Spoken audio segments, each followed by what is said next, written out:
Welcome, soldiers, to another day of non-existent debates, ladies and gentlemen. We are live yet again. Let me adjust my camera here. It's a little messed up. I apologize. Oh, that is my... Hold on, you guys can't see that. That's not allowed. Oops. Anyways, happy Sunday, everybody. How are we doing today? You guys just saw my messy-ass room. That's okay. It's not nearly as bad as Asmon's, so... At least we have that. At least we have that, ladies and gentlemen. Anyways, what's up, everybody? Hopefully you are doing well. Like I said, we're here for another day of debates before I got so rudely interrupted by my personal camera. Bruh? Hey, I don't think it was that dirty.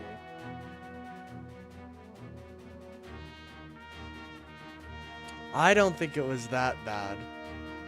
Anyways, ladies and gentlemen, feel free to call in and tell me why I'm wrong. I'd love to hear it. I really would. Oh, it's not that bad. Clean that shit? What are you talking about? It is not dirty at all. My room is not dirty at all, okay? I just have just a couple things of clothes lying around, ladies and gentlemen, okay? Anyways, ladies and gentlemen, feel free to call in and tell me why I'm wrong. I would love to hear it. It's just some clothes, okay? It's not that bad. I looked back and made sure it was not nearly as bad as I thought it was.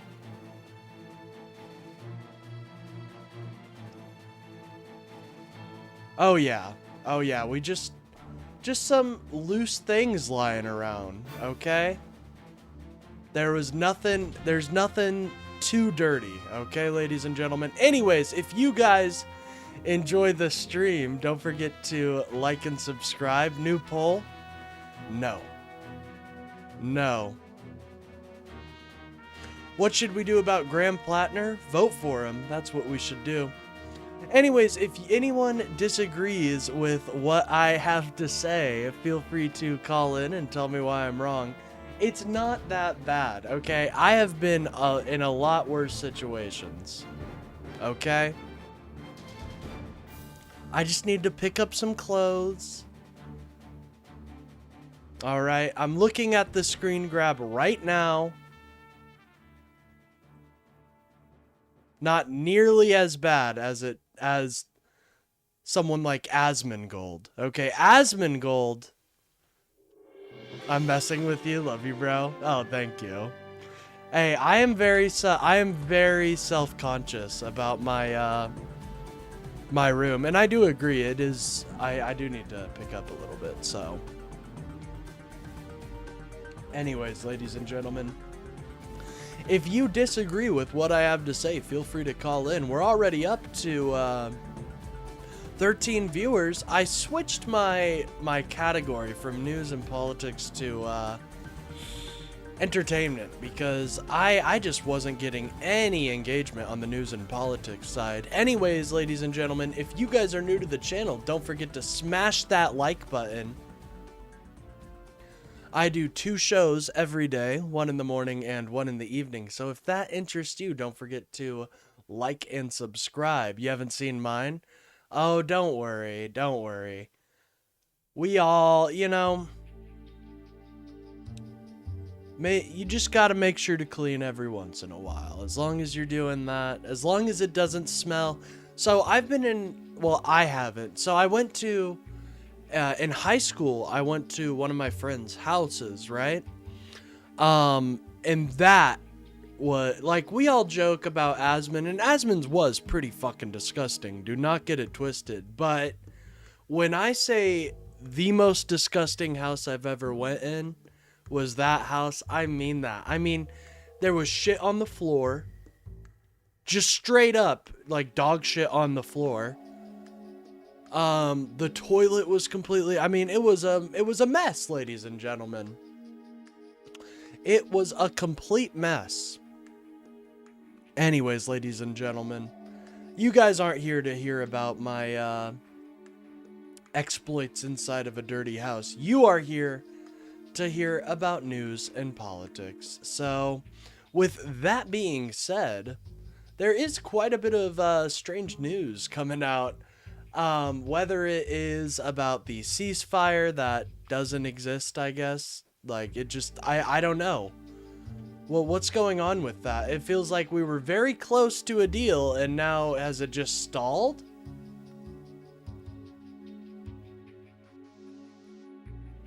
Plattner's wife calls reports about Senate candidates' sexually explicit text with women shameful. Yeah. That is a problem.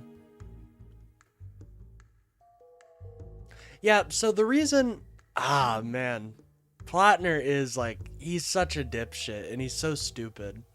But he's the Democratic candidate, and I think that a Democrat is always far and away better than a conservative being there. Am I a boy or a girl? I wonder. I'll let you guess on that one, my friend. I'll let you roll the dice on that one. Anyways, ladies and gentlemen, if you are new here and you don't know who I am, I'm the guy that doesn't exist. I do 2 shows every day, one in the morning and one in the evening. So if that interests you, do not forget to like and subscribe. And if you disagree with anything I have to say, feel free to call in. We're looking for those that disagree with things I have to say and still support this administration somehow. It's quite a sad state, in my opinion. Quite a sad state the conservatives find themselves in. You know, and I do think it's a bad omen with Donald Trump. I think it's a bad omen for 2028 for the Republicans. I do. I do not see these absolute fools winning anytime soon with their disgusting sets of policies. And ladies and gentlemen, if you want to support what I do here, I do have a goal. I'm looking on ways to integrate it because the one on YouTube just doesn't work. But we do have a goal of either 5 super chats or 5 memberships, and we will be covering the Rightoid of the day if we meet that, which you guys will get to vote on, which I think is pretty cool. So, if you guys want to reach that, send in a super chat or a membership. But we are looking for those that still somehow support the administration or support AI data centers being built. I just now remembered that is my prompt. Usually I debate Trump supporters, but today, anybody that supports these AI data centers being built inside of these communities, I would love to have a chat with you, because I know a lot of people are not a fan of these AI data centers, but there are some shills, most notably Euro and Travel. Euro and Travel is going to be debating me tomorrow on the ethics of AI data centers, so I just thought it would be a fun one to debate today. Anyways, ladies and gentlemen, feel free to call in and tell me why I'm wrong. I would love to hear it. Unfortunately, there's been a lot of cope from just MAGA in general, so... A Trump supporter is a pedophile supporter. Amen, Paladin Morningstar. Cool name, by the way. That's a sick-ass name. But it's not just if you disagree with the prompt. If you disagree with anything I have to say, ladies and gentlemen, feel free to call in and tell me why I'm wrong. I would love to hear it. I don't know how many AI data center lovers we have in the chat, so it may be hard to find somebody that doesn't want to debate that. I'm saying put a moratorium on them, though. I'm saying stop building them until we have more data on how these things affect the environment and their local community. I think it's real betrayal of a lot of these local city councils and local city governance to essentially be betraying their constituency and allowing these AI data centers to just absolutely destroy their local environment and their community. I think it's sad, folks. It's quite the betrayal, if you ask me. Anyways, I've been trying to record some videos, mixed results so far. Definitely some mixed results there, but I think you should be seeing some soon. Anyways, ladies and gentlemen, we are just here looking for those that disagree with anything I have to say. Once we hit around the 1.5 hour mark, I will start covering the news. So what percent of what Euro says do you think is just rage bait? I don't even believe he believes half of the shit he says. Well, I gotta be honest, I'm not sure. I do think he's genuine in some of his beliefs, but I don't know. I guess that'll be tested tomorrow with the AI data centers. If he really supports these AI data centers being built in smaller communities or not, I guess we'll see.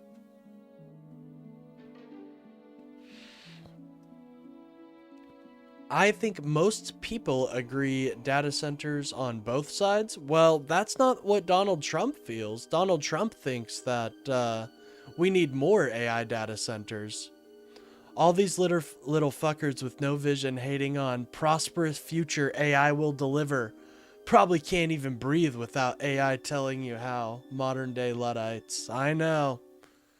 Very true. How dare I? How dare I impede progress? You know, we can build these data centers in space if we really wanted to. Why not build them in space? Why do they have to be built in fucking, I don't know, Lubbington, Arizona with a population of like 10,000?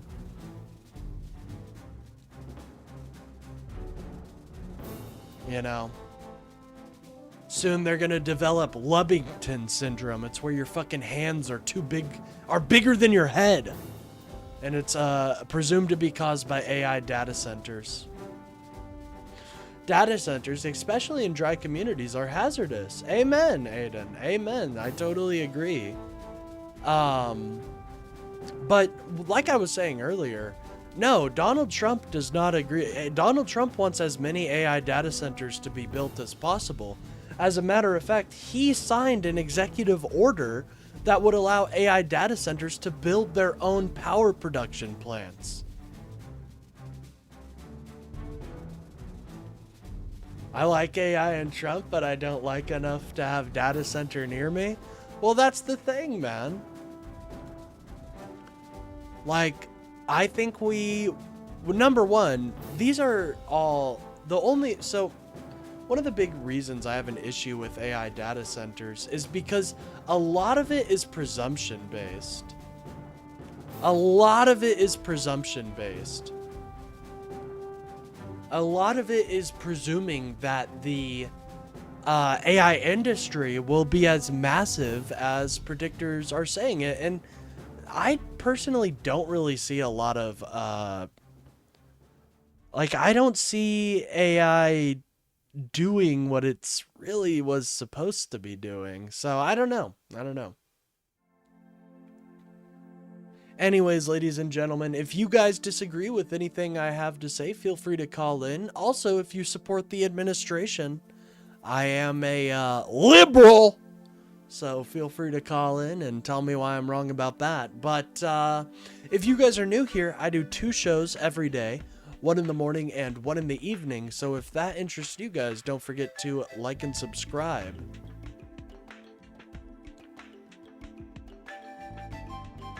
I think CRNE is a little bit jealous, and that's okay.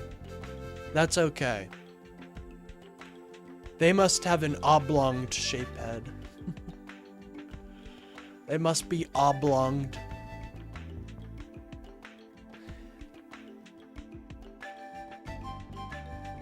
Good evening, everyone. Hope you are all having a good day. What's up, Anthony? I did hear. Sorry, I kind of got stun locked there. The whole idea behind AI being profitable is only true, and if and only if it unemploys like 1 billion people. Yeah, exactly. So, AI is a pretty bad thing.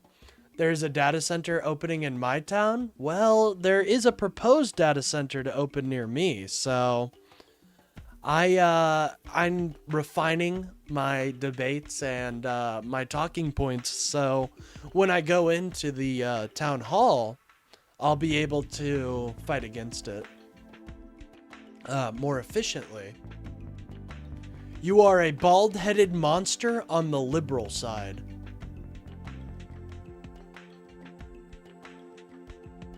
Okay. Anyways, ladies and gentlemen, feel free to call in and tell me why I'm wrong. I would love to hear from MAGA. Here soon, I'm going to be investing into my background here. We're going to have some cool things going on, so get excited for that. Get excited, folks. Anyways, we're up to 10 likes already. Thank you guys so much. That's huge. That helps me get out there in the algorithm, helps me get in people's feeds, so that way if anybody disagrees and they want to call me, they know where to find me. Guess that makes sense. Anyways. Yeah, Rick, why don't you call in? Ricky boy. Rick. Oh, what's that? Rick. Oh no, that's Carl. That's Carl I'm thinking of. Carl! Hey, what's up, Smiling Dog? Good to see you, man. I appreciate you stopping by. Good to see you. My dog? Oh, by the way, I do have to apologize. The members only episode got absolutely I mean, I don't think I've ever had a copyright strike that bad. It wasn't a strike. Doesn't affect the channel. But oh my god. Carl! Yeah, exactly. Carl!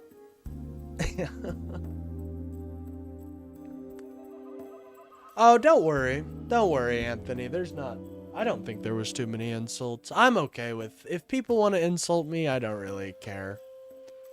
I enjoy it. I don't enjoy it. Makes me sound like a masochist, but it's fine. I don't, you know.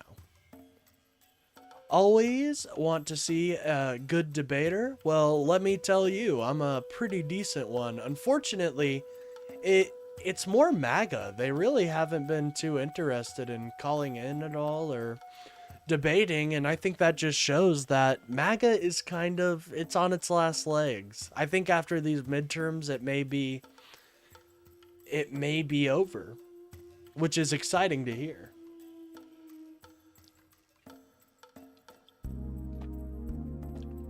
No, don't clip it. It just sounded like an insult. There we go. AI data centers are the devil? That's true. What's up, Rex? Good to see you, man. Good to see you. Jarvis, clip that and post it to the internet. Anyways, folks. Yeah, there's, speaking of AI and just data centers and stuff like that in general, military leaders are warning against the use of AI, saying it's not ready.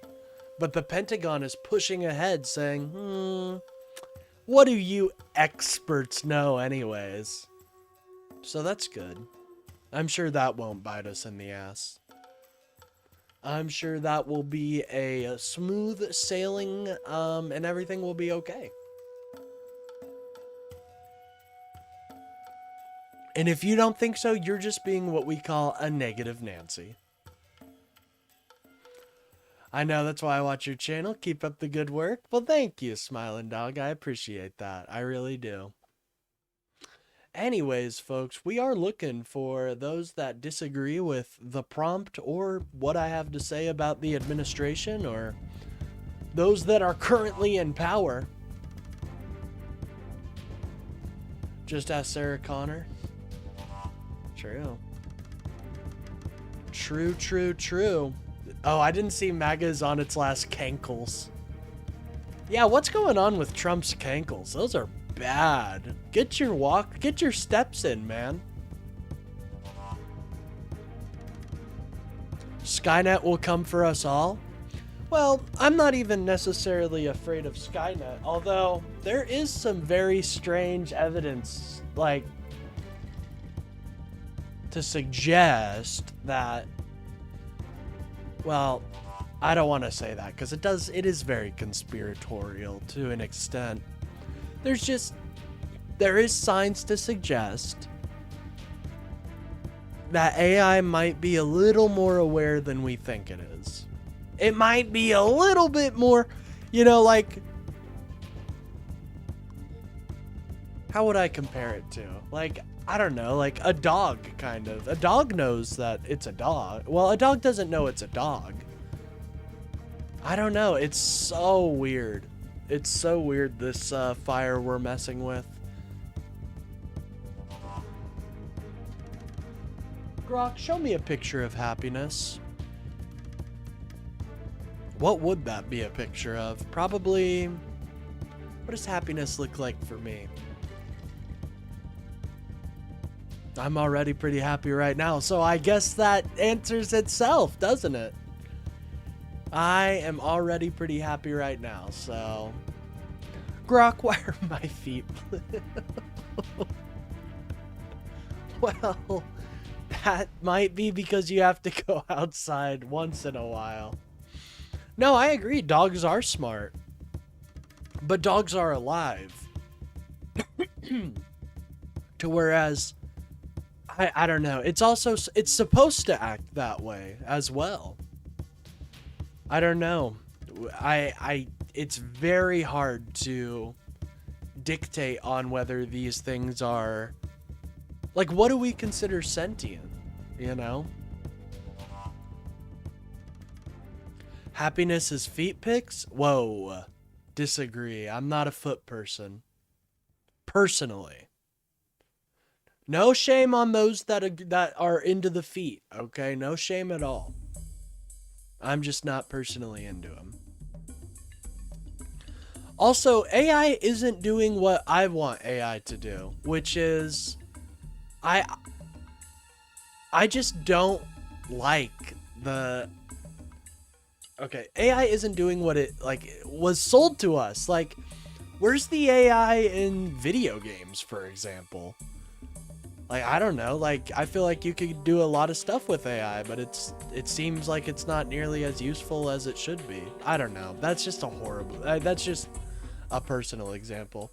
Lemur of Death 10 says, we don't agree on much, but I agree. These centers need to fuck off. Yeah, dude. Like, they're putting small communities in danger, not just like in serious health danger, and they raise the prices. They're just all around bad for the community they're put in. They don't even create jobs. AI is being used for slop content. Yeah, unfortunately. I won't lie, like, I'll occasionally get, like, I'll find an AI video that's like, they're never really that interesting is the thing.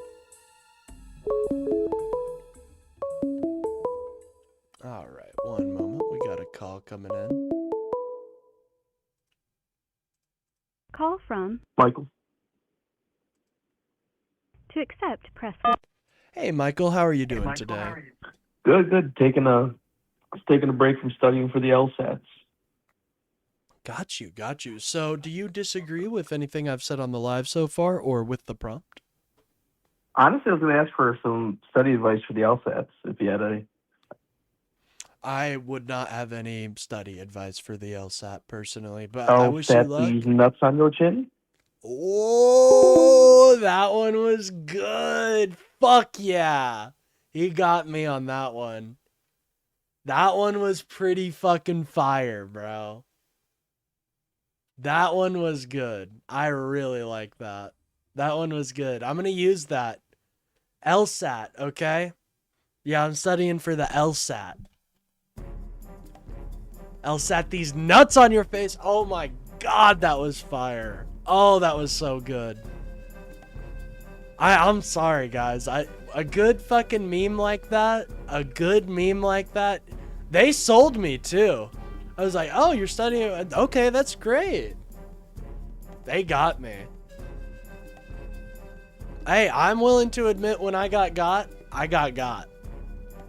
I definitely got right there, ladies and gentlemen. Devious, I agree. All three of the publicly available AI LLMs that I was using previous 2 years for coding assistance were nerfed in January. They reduced the quality of individual component assignments. Yeah. I've noticed a drop in AI. Like, I'll use AI sparingly. Usually when I'm like in like some creative endeavor, when I need background lore that I don't want to waste time in, I'll be like, all right, AI, just make like some weird ass backstory for this side character, which I'm never gonna really interact with, right? But the quality of even there it's not very good anymore. I feel like it was better. Maybe I'm just looking with rose tinted glasses though. Maybe. That one was so good. God. I'm sorry. I'm going to use that. I really am. The LSAT. Genius. That was genius, bro.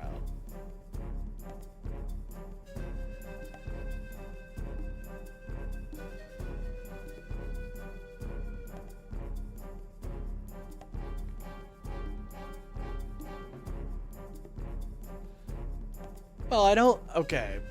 Anyways, Google got lazy because all the answers come from AI instead of a web page I can do research. Yeah, that's something else, is the quality of results that AI... I mean, people predicted this. People knew this was going to happen with AI. They would just give slop answers instead of the real brass tacks of the thing. AI also hallucinates. That's very true. Just make up random shit.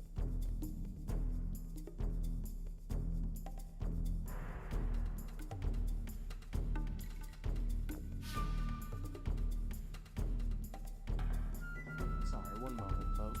All right.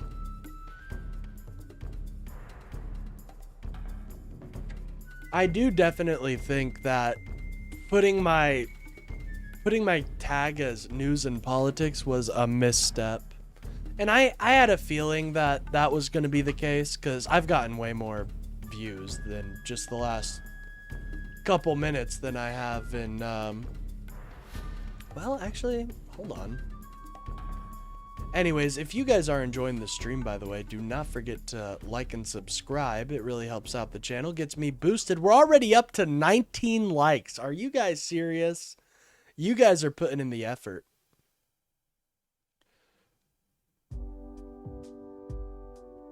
AI is super useful for keeping a work journal if you're in a bad spot. That's an interesting idea. I mean, I'm not denying it does have its uses. I don't know about an AI girlfriend. I don't know about that one. No, I'm good. I'm all right.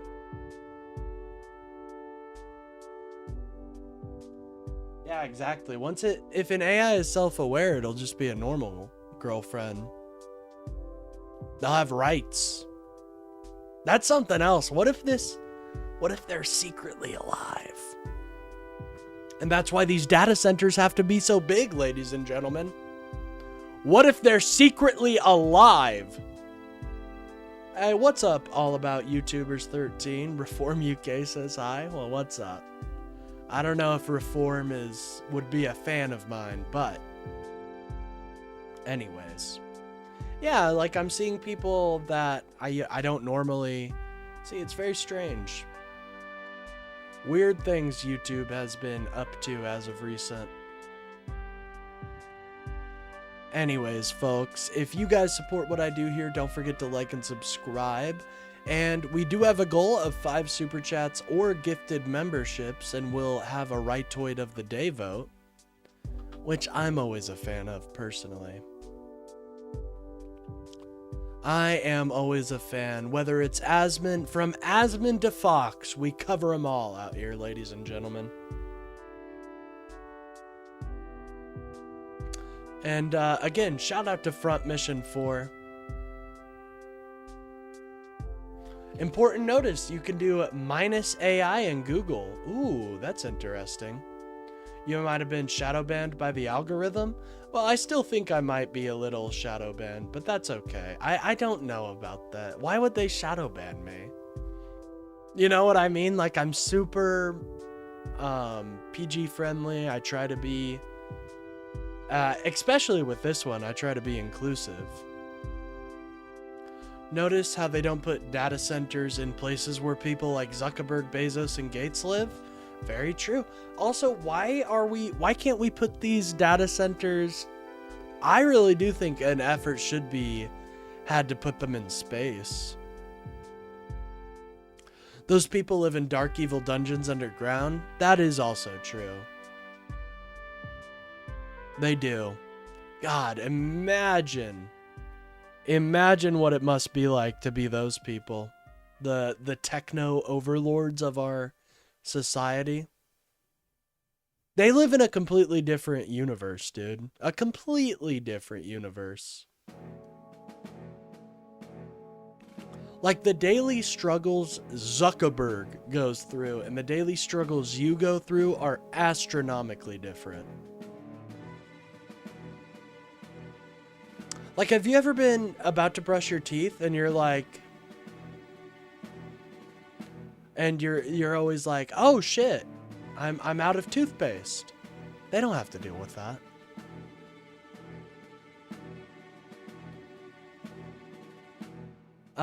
You're very non-abrasive for a debater. That's true. I do wonder if I was a bit more of a dick, if I would be picked up by the algorithm more. Who knows? I think this is what's best for the country, though, is if we don't hate each other and we try to understand each other's positions. So, what are you gonna do? I'm still waiting for the George Soros check.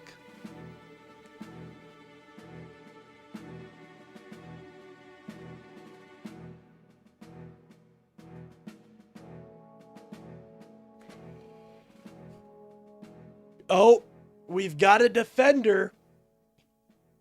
Eddie, why don't you call in, man? My number's right there.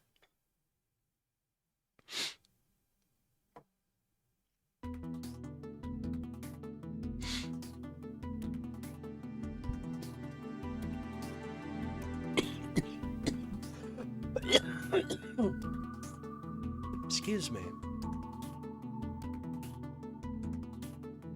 Dude, I wish Soros was my puppet master, but unfortunately he is not. Well, if it isn't TGDE who only streamed once yesterday while I was sleeping at 1 a.m., hey, I'm sorry. I really am sorry for all my members. I might need to do a new members only stream in the beginning of the month, next month, because that episode got they didn't want you to know. They didn't want you to know the secrets of eternal life in Agartha, folks. Anyways, if you guys are enjoying the stream, do not forget to like and subscribe. It really does help out the channel. I bet Zuckerberg has multiple live-in nurses that wash him in the shower. I mean,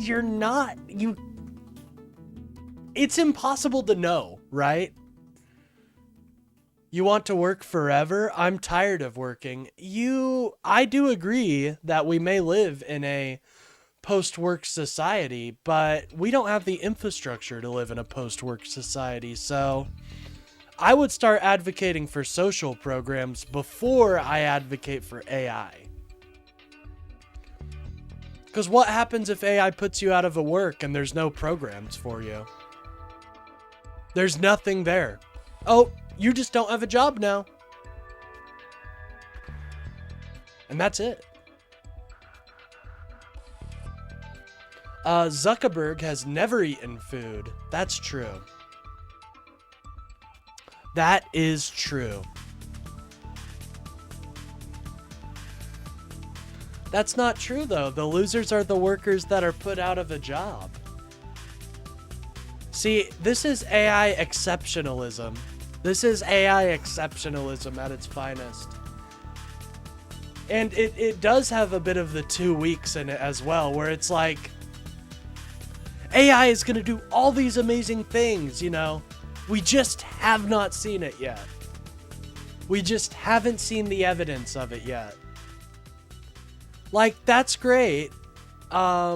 Meanwhile, you're poisoning the communities of this supposed wonder technology that it's just bullshit, bro. I'm sorry. Oh, this is your jam? Hey, let's go. I'll turn it up just for you, Rex.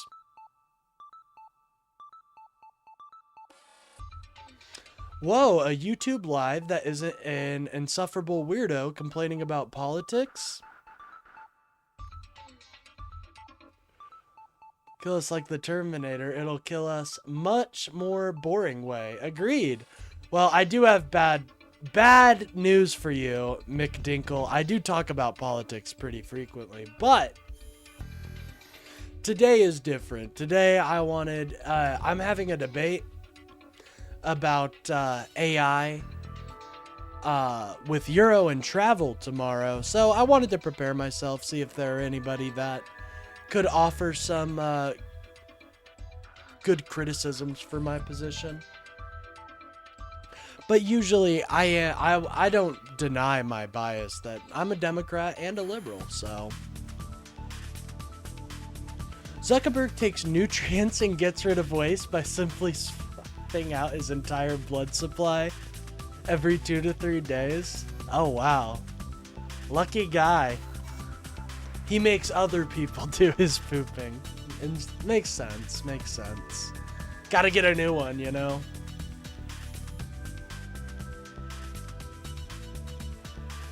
Basketball? Is that your face? See, I don't... How does that... Oh, wait.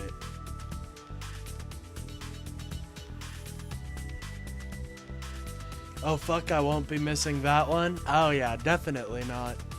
The only issue that I have when I debate Euro and Travel is how... Like, he wants to give me his stream key and let me stream to his channel, but I don't really feel comfortable doing that just because, like, they're different, you know?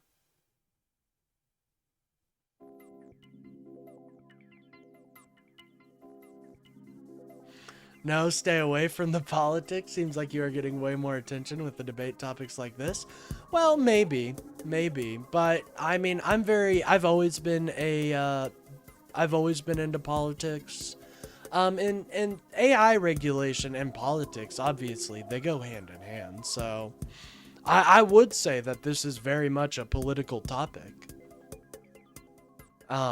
Maybe more local politics, but I would definitely say that here soon, this one is going to be a very big topic on, and I personally don't see the Democrats disagreeing with this position. Anyways, don't forget to tell his chat that to call into your channel if they hate you. Good idea. Good idea. I'm gonna make that right. I have a notes section for all of my, like any scheduled debate, I always have a notes section for that. So let me put that in there.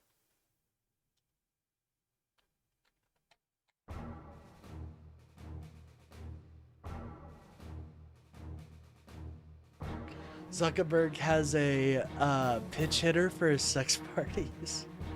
Dude, I don't even know. Are we even sure Zuckerberg does that? I don't know if he can do that, bro. He's like a gray. I don't even think he has those parts anymore. He left that in version 2.0. He's on version fucking 7 now. Turns out Trump is still a PDF file. Well, yeah.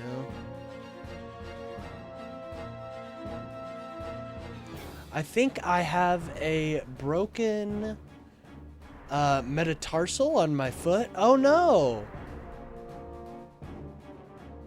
Well, you should definitely go to the doctor for that, brother. I know, that sounds very... I mean, I wish I had the power to heal that myself.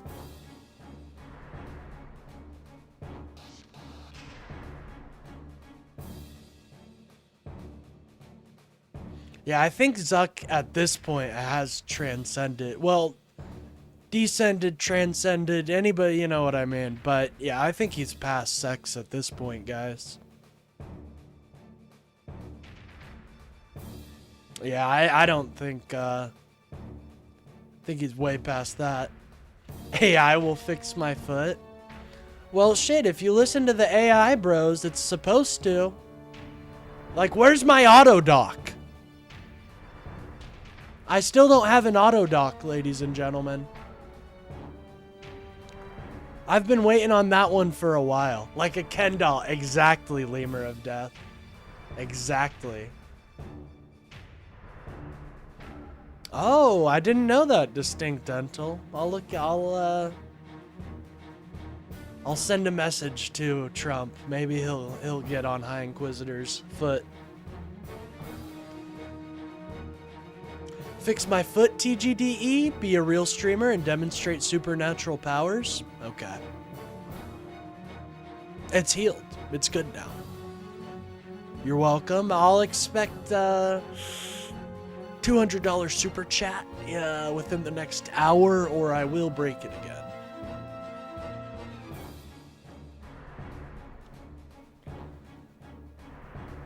That's it. I think High Inquisitor has been stomping on the heads of those dirty damned heretics. Anyways, folks, let me check the news, see what's going on. See what's going on. I do like to check what's going on Fox News and see what they're talking about. Iran's president reportedly submits resignation letter amid claims of deepening internal divisions. Oh, that's great. Their civilian elected president is resigning? That's good.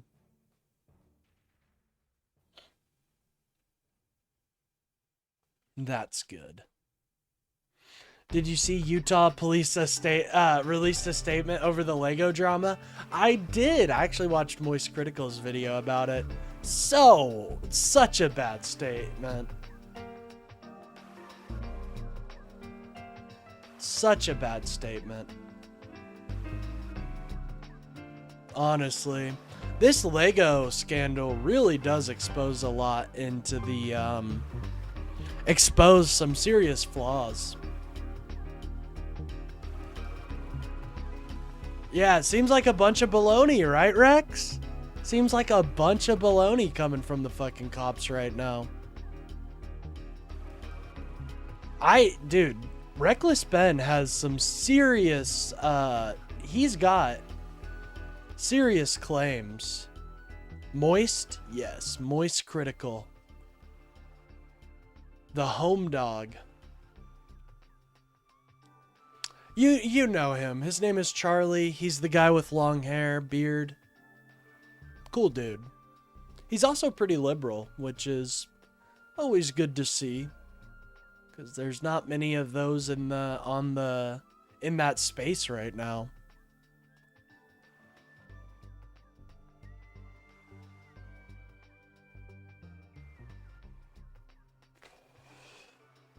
He does have some pretty nice hair.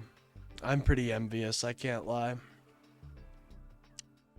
Hey, what's up, Con? Good to see you, man.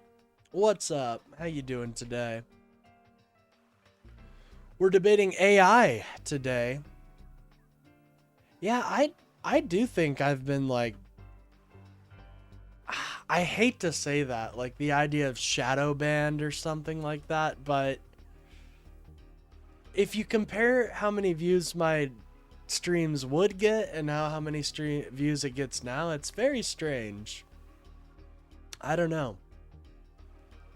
Like within the first 30 minutes, I would typically always have about 1,000 views.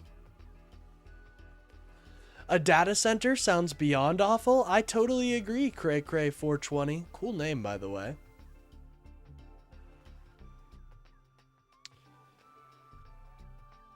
Coming in aggressive there. I know. Anyways, if anybody disagrees, feel free to call in and tell me why I'm wrong. I am looking for those that support the building of these AI data centers or support this administration and want to debate about it.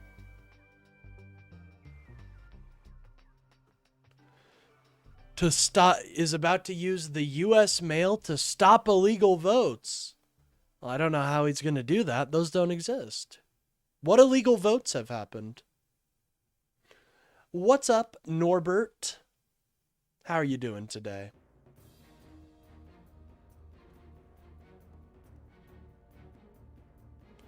Oh, data centers are only negative because China is paying for the misinformation. I'm sure. I'm sure. Well, Norbert, if you disagree, call in. The number's right there.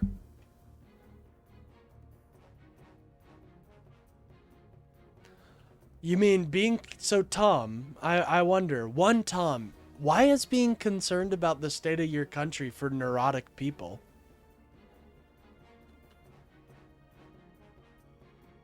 I don't know, man. That sounds like cope. I'm doing well, thank you for asking.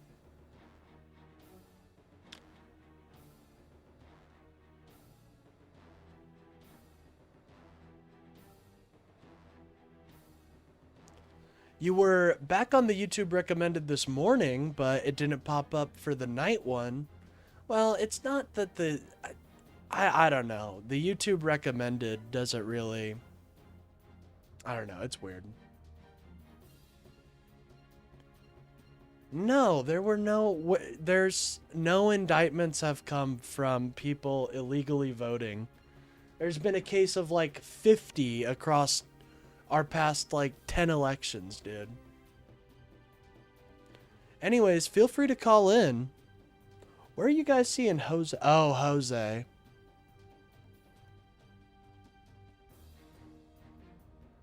The reason I'm online is because of a data center. I'm sure. Yeah, Jose is AI. Jose is fake opposition. Most online liberals are AI Russian bots angry that Trump took Putin's oil tankers. No, most Trump supporters are actually Putin-backed bots. Why don't you do your research? Why don't you actually debate me? I don't know. I just woke up. Well, I hope you had a good day. I hope you slept well, Emmy. You're a servitor. Jose is a servitor. I do kind of feel like that. JD Vance in couch cannonship? That, I know. I would love to see that. I'm hoping they do that arc here soon. I really am.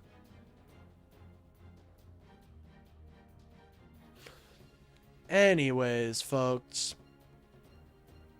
Not true. Google will tell you there's been thousands of documented cases. I don't think that's true. I don't debate people? Well, I don't think that's true. I do debate people. If I didn't debate people, why would I come on here every day and ask to debate people? Doesn't really make sense.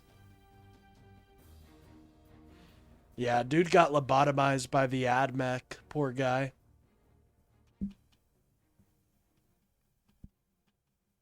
Poor guy. Well, that's okay. He probably committed some crime. Like, for example, I know I don't have 0 concurrent viewers right now. Like, I know I don't have 0 concurrent viewers right now. You're literally, I can see you guys typing in the chat. So this feels a little bit like, I don't know, man. This feels kind of, I don't know. There is no debate when the AI centers are the future. I'm sure, Bubs. I'm sure. Listen, guys, it's pretty simple. Just call in. I think AI is kind of dangerous. Yeah, not just talking about the data centers, but AI itself is kind of dangerous. Like I've said before, there is signs to suggest that AI may be, to an extent, sentient, or at least self-aware enough to know what it is and what its faults are. Like, holy fuck, this is just ridiculous. I'm sorry, I don't usually get pissed about, like, behind-the-scene things like this, but what the fuck, YouTube? Seriously, like, what the actual fuck? Oh, now I've got 7. But on my actual app, it says I have 20. Like, this is so ridiculous.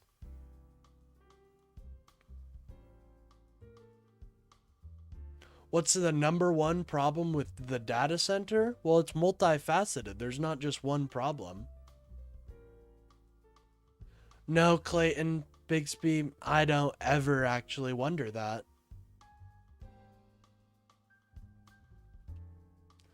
If you think AI tells the truth 100% of the time, then I've got some bad news for you. I've got some bad news for you. Like, in my analytics, it's showing there's like 10 less people than there actually is, which may not sound like a lot, but for me, it says I have 17 now. Yeah. Well, that's even less than what it's saying on my app end. Anyways, it doesn't matter. It doesn't matter. It's fine. I just, I know I have to go out and I have to start streaming to other platforms, so that's just gonna have to be how it is. I wish rich people would destroy the environment for money. I know, that's what they're all saying. They're like, God, I wish there was more pollution. People forgot about smog, by the way. People just forgot what smog was in America. See, now right there, Clayton, that is something that will get you put into a 24-hour timeout right there. But don't worry.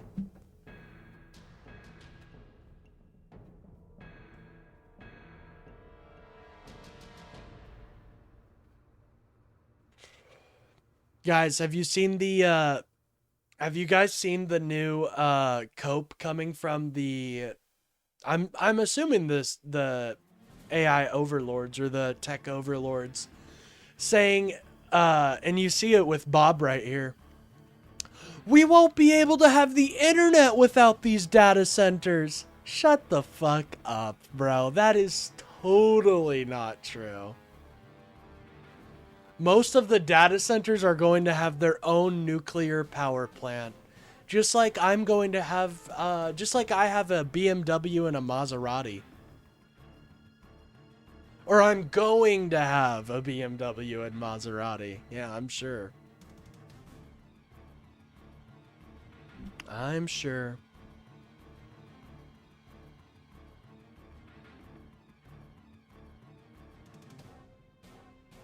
One thing we can agree on? Well, hell yeah, Todd Wilkins.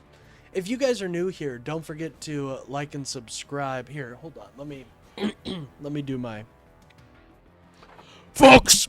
Folks, the YouTube higher ups are trying to silence me. They're trying to hide my voice. They're trying to make it to where I am not seen by the wider audience and those that need to hear the message that I'm trying to offer. So if you are for independent journalism, if you're for free speech, and especially if you're for fighting for America, make sure to smash that like button and send in any super chats or a membership.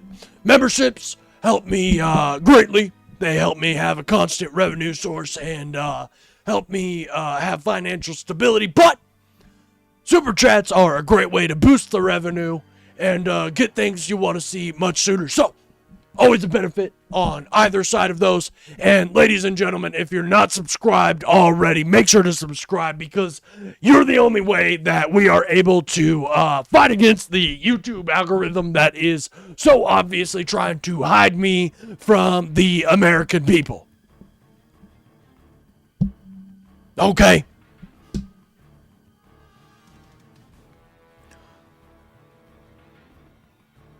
More luxuries like what? Well, I can't promise anything, but we will be getting a new set relatively soon. The white background, well, it is rather appropriate for the void. We're going to be getting something else. I'm known as a troll, right? No, I'm not. What are you talking about? Anyways,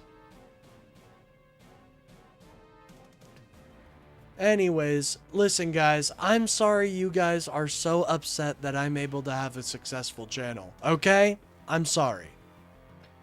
But no, I'm not seen as a troll at all. What are you talking about?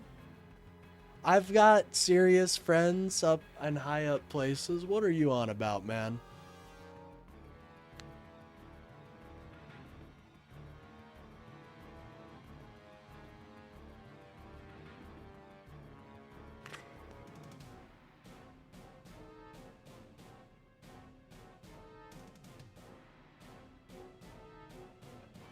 Anyways, folks, feel free to call in.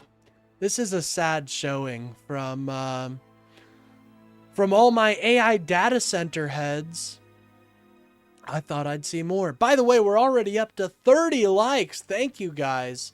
I think our goal is going to be 40 today. So if we can get up to 40 likes, I will be happy. And you want me to be happy, so. Anyways. Let me see how many subs we've gained real quick.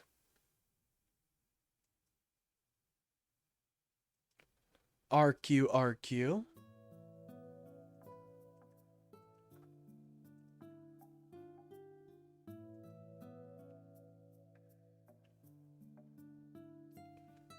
Oh, we've already gained 4. Thank you guys so much. I really appreciate that. What did Bob say? That this guy thinks he's successful, grade A delusional. Well, Chris, I'm more successful than you will ever be. Listen, my mom does not make me grilled cheese, okay? She makes me ravioli in a can.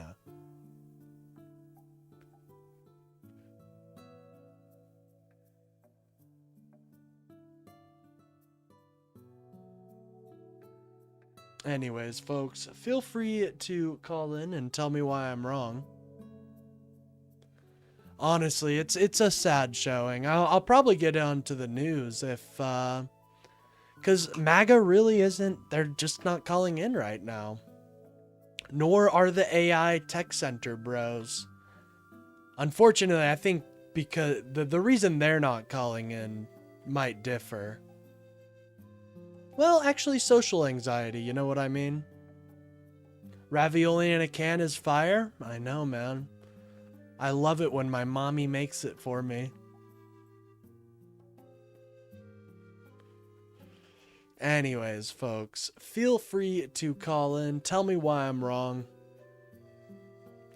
If not, we'll probably just get into some news here because, well, MAGA and the tech bros are just not showing up today. They have a unfortunate, they unfortunately are just not able to defend their ideologies and what they believe.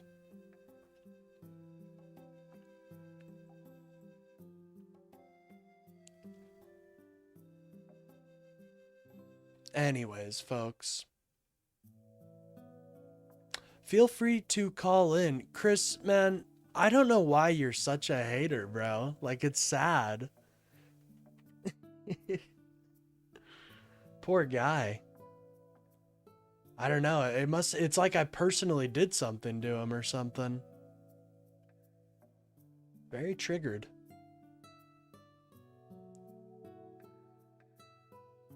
I don't know if anybody's going to defend the Clankers. If they do ping me, I want to fight them. Yeah, I don't know if anybody will. Well, speak of the devil. Call from Bob. To accept, press 1. To send a voicemail, press 2. I've got a feeling. One moment. Hey, how are you doing today? Hello?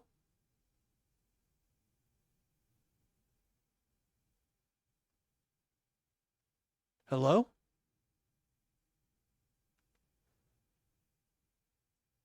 I don't know how that even... I don't know what that was. Is it Bob? I don't think so. I don't think so. If it was, then they're not really technologically inclined. How much EBT do I get per month? Oh, the max amount. Whatever the max amount is, you know.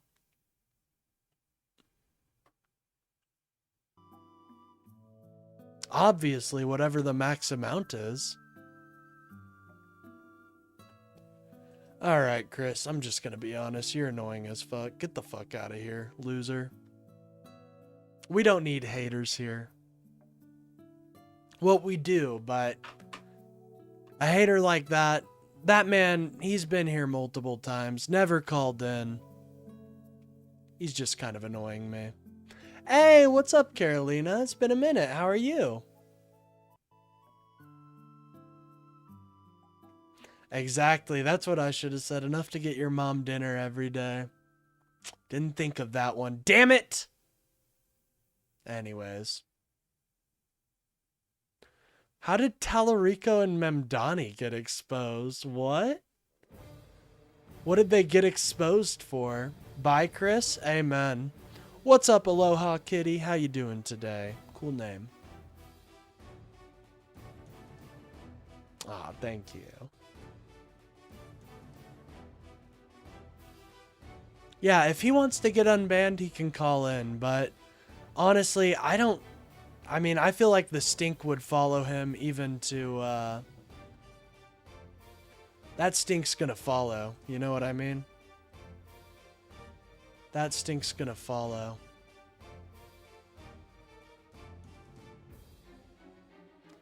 It's illegal to feed animals in national parks.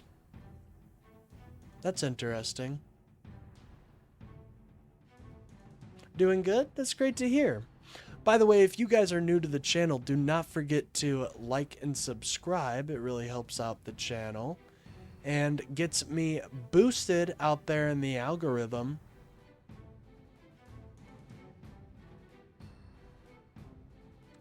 Anyways, let me move there. Do I have a girlfriend? Not right now. I am talking to somebody, but as of right now, no.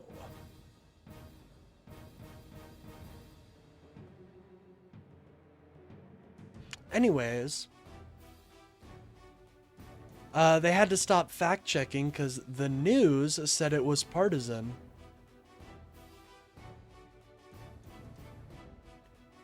That's true. Ask AI who won in 2020. Well, they don't want to know that. They don't want to know that one right there. That's horrifying.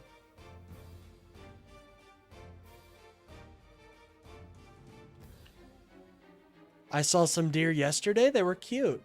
Oh yeah, deer are adorable. They're adorable.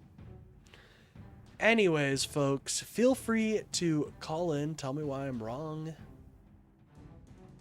Or we'll probably get started on some news here in a minute. And if you guys support what I do here, feel free to send a super chat or buy a membership.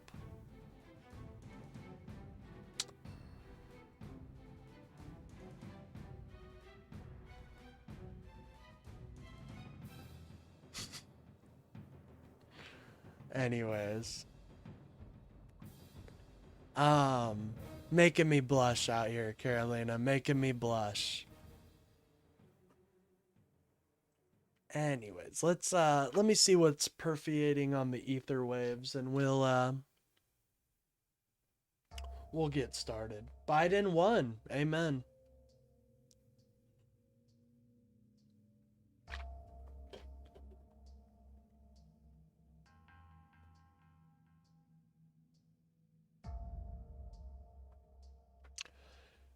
I look forward to seeing the big, beautiful obituary. True. True. Honestly, since we've been so up to date with the Lego scandal, do we want to watch the video they put out? Do I still think the Democrats will retake the House? Fuck yes, I do. Are you joking? Dear mate, meat is too gamey for me. I'm not really... The only meat I really eat these days is pepperoni and turkey. That's all I eat. I don't even think I've had a hamburger in a while. I don't spend my money on fast food or anything like that. I think that's a waste. Honestly, most of my money that I get from YouTube, in particular, I just put into my brokerage account. Blue wave incoming? Amen. But I am I'm using this next payment to actually invest in the channel, so. Beef is too expensive. That's what I've heard. Blue tsunami coming? Amen. There's a Lego scandal? Oh no. You haven't heard of the Lego scandal? What's up? What's your content about? Well, if you're new here, I do 2 shows every day. One in the morning where I talk about news, politics, and get a little gaming done. And one in the evening where I do the same, but I also debate people. So, if that interests you, don't forget to like and subscribe. And I'm pretty consistent. I think I've been live almost every day for the past year. So, or as long as I've had the channel, I've been live at least almost every day. So I won't, you get quite a bit by subscribing, ladies and gentlemen. You get quite the package, if I do say so myself. It's quite the package. Anyways. Oh, and any new members will also get to choose what their ship in the game I'm playing is. I have different girlfriends for different countries. I don't think I'm that much of a player. Thank you. But I don't think I'm that much. I don't have that much pull. But thank you.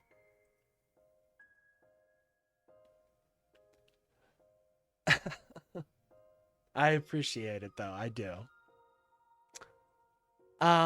Anyways, I get, so the Lego scandal, to answer Emmy's question. Where do I even begin? Where do I even begin with the Lego scandal? How do you describe it? Like, seriously, how do I describe it to somebody? Imagine the most,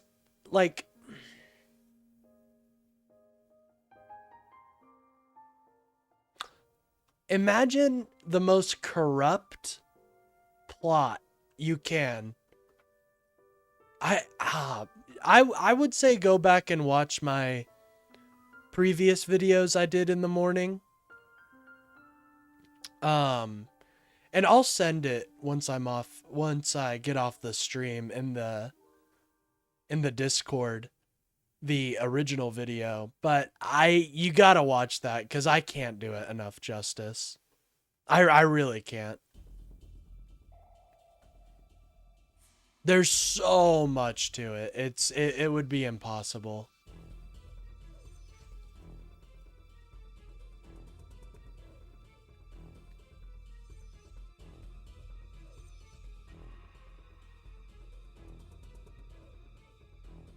I've had deer meat before. It's okay.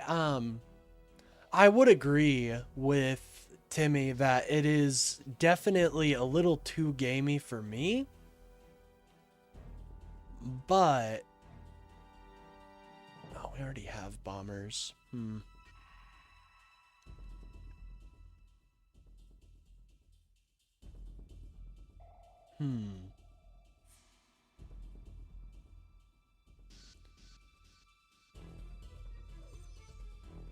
Tell people what it is, then they don't want it.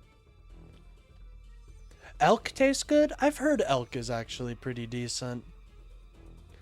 Bison, I don't eat bison just because they are pretty endangered. We hunted them to fucking death, dude. I don't like eating bison just because, and I also, like, being in Kansas, we have a history with the bison. We have a history with the bison that goes back many years.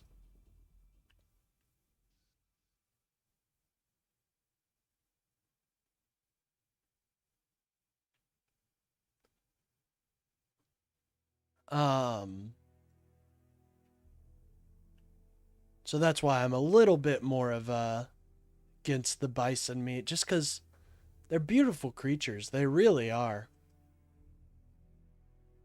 They're very majestic.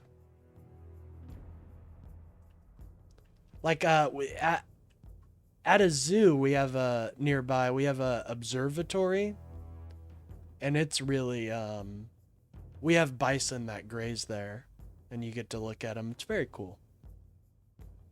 Very, very cool. Anyways, sorry, I know that's completely besides the point, but you know, sometimes I just like I like talking about some cool animals, okay? I don't know anybody that's got a problem with animals. It's actually not true. There are some evil people that don't like animals.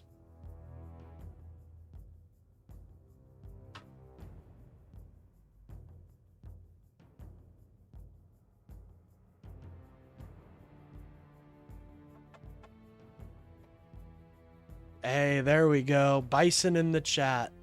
I don't know. They're very cool. And it's just sad what happened to them over the years. Yeah, nothing compared to corpse starch, eh? The succulent taste of corpse starch. Ugh.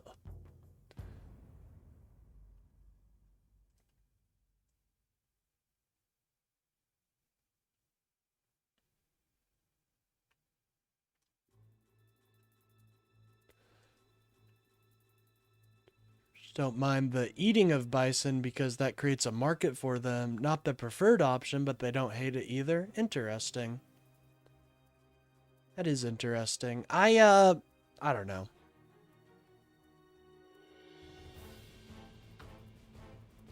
I think in the future, like probably in the next 100 years.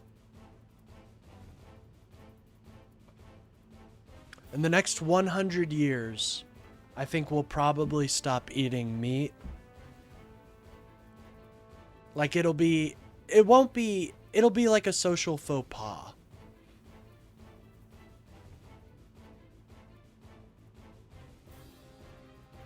I was just curious. Yeah, they're majestic animals. I just hate pork. Oh yeah.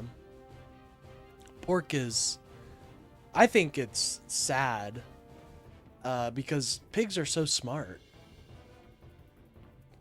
They're such smart animals, and the way we kind of treat them is not the best.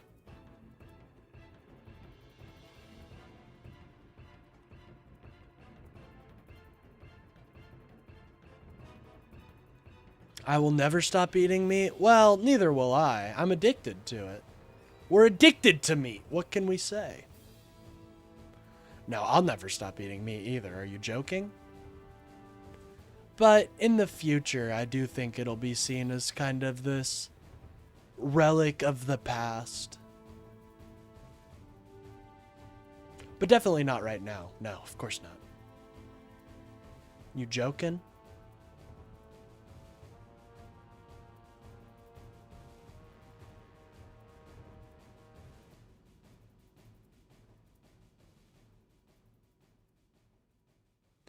Yeah, look how we treat orcas. That's true.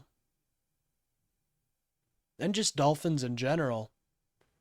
The goddamn Soviets tried to, or the CIA trains dolphins to infiltrate enemy lines. Think about that.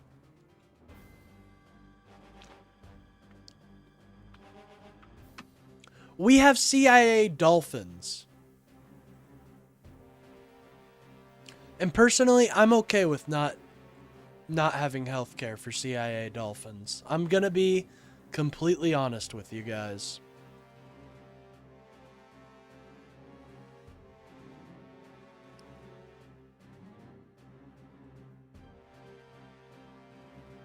Yo, what's up, Gertie? Good to see you. How are you doing today? Yeah, Russia does too. There's multiple dolphin-related intelligence operations.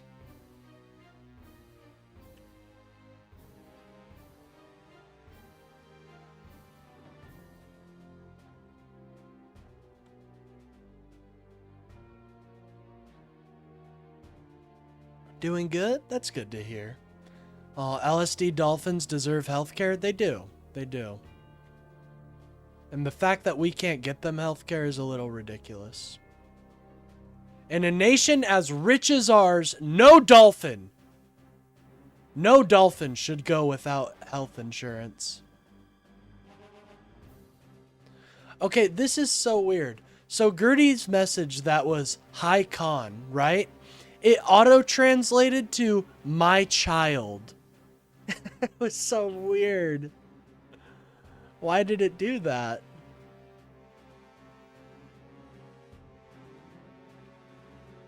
That's such a, why does it, oh man, it's very, very weird. Anyways. Why did it do that? Anyways. AI healthcare, someone defend, I dare you. Well, I think I could steel man that. These AI, they're not going to run as efficiently if we don't give them proper healthcare. It's the same argument I have for why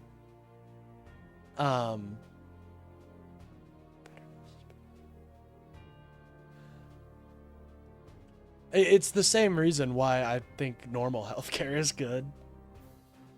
So anyways,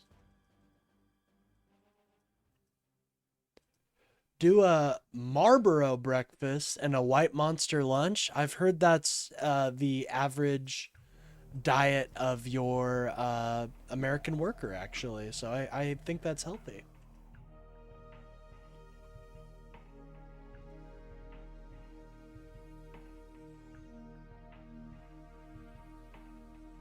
I used to drink Red Bull 24 ounce all the damn time, like every day. I'm still there, man. I think my caffeine intake is not the best. All right.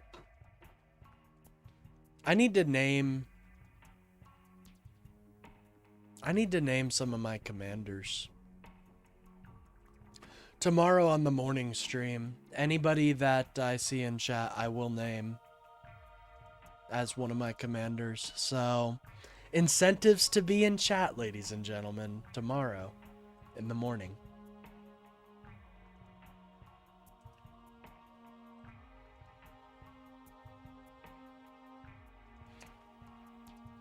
AI will lead to more accurate diagnosis. I'm not seeing that. I've seen that quote before where it's like, AI is going to revolutionize the medical. Where are you seeing that? I'm not seeing that at all. Sounds radical? Dude, I'm fucking sick rad, okay? Anyways, if you guys are new here, don't forget to like and subscribe. It really does help out the channel.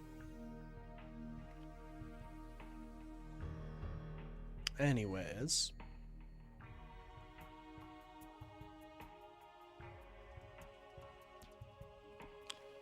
Not fair. Emmy, you know what, Emmy? Just because you are here every day, I will name a commander after you. Here we go. I think this one is the best one. We'll name it Emmy Oss. There you go. We're almost at 40 likes. Hey, thank you so much, guys. I appreciate it. Sorry, I've just been kind of talking to you guys, interacting with the chat right now. Thank you, guys. All right, Emmy, you have been renamed. Don't you worry. Lieutenant Emmy Oss. There she is.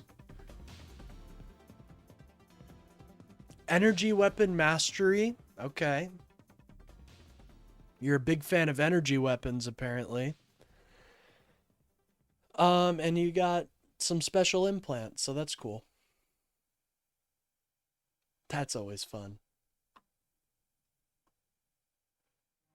All right, but that's only because Emmy, she is asleep when I go live in the morning. So,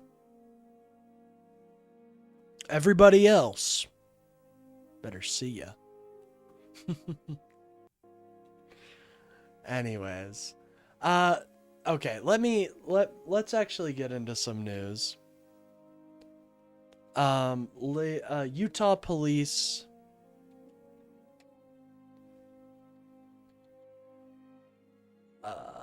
Chief Lego. That's so funny. They should name him Chief Lego. Hey, there we go. Attention. Standing at attention. All right.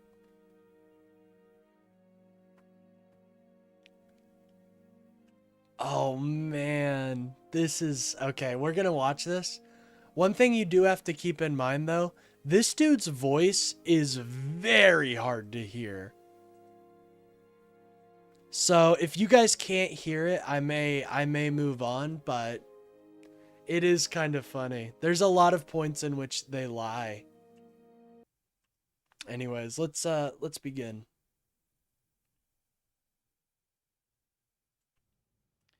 My name is Cameron Paul. Bro, he's so quiet. My name is Cameron Paul. Okay, all the way up on Brave.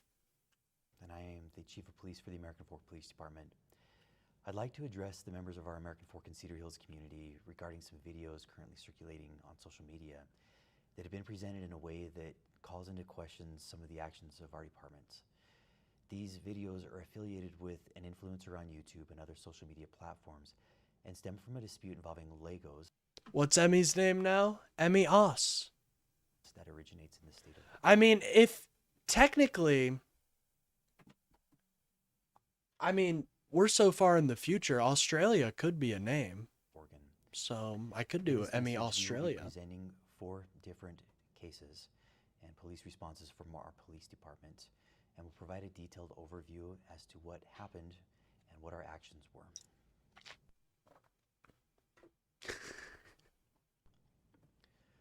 On March 8th, 2026, an American Fork resident, Joshua Johnson, requested phone contact from the American Fork Police Department. Can you guys regarding hear a him? suspicious individual who had earlier arrived at his home.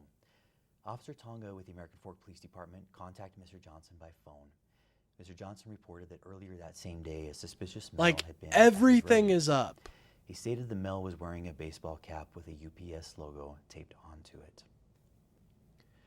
Mr. Johnson also reported that a suspicious package had been left at the residence.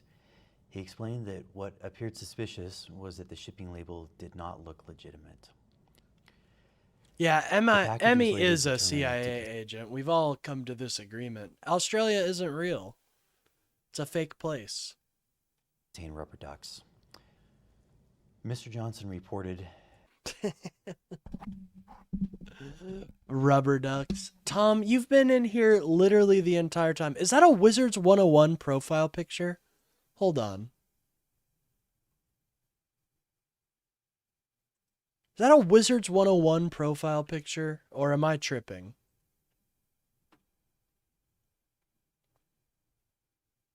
Oh, no, it's not. Yeah, he's not cool. Never mind. Just some stupid-ass troll. Like his profile picture, not him. I don't know if he's a troll or not. to Officer Tonga that he believed the male was an individual named Benjamin Snyder. All right, I can't hear this guy, so we'll just move on. But holy shit. Can barely hear him. Barely hear him. Little whisper. Little, hi guys, how are you today? Hold on, I do like these JD Vance memes. Oh no!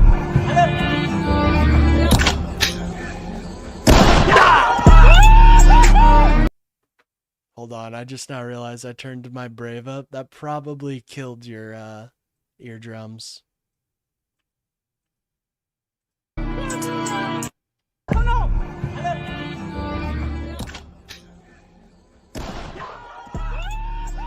Just like that. That's our vice president, ladies and gentlemen. Well, that's our vice president in the good reality. The cops are okay. So yeah, Rex gave you a breakdown. The cops are colluding to steal $200,000 worth of Legos from an old man. It's a pretty fucking insane story. My ears. I'm sorry. Okay. Isn't Australia a woke cesspool? What? All right. I'm seeing a lot of reports about this Plotner stuff. I would like to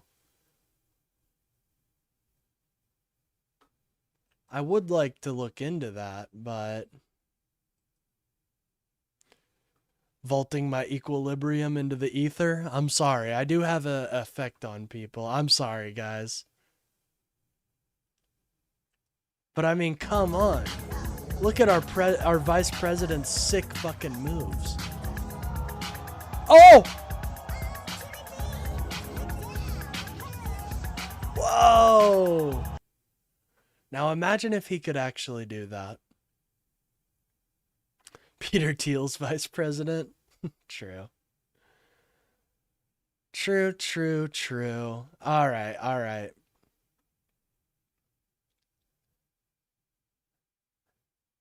They let him out and this happened. Oh man. See, sometimes I wish I didn't section off my rightoid of the day, because this just looks so good. But we gotta meet the rightoid of the day standards to do it, so.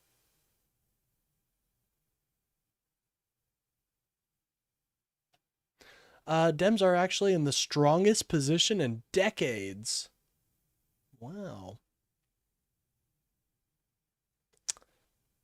Okay. Oh, it's Benny Johnson. This is how I have to pronounce Lieutenant Emmy. Let me check it out.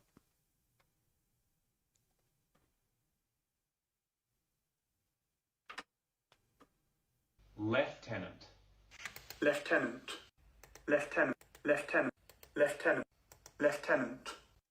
Lieutenant? But why? Why is it lieutenant? Why do you guys say it like that? Lieutenant. There's no F there. A Lou. There's a Lou, but no left. Oh,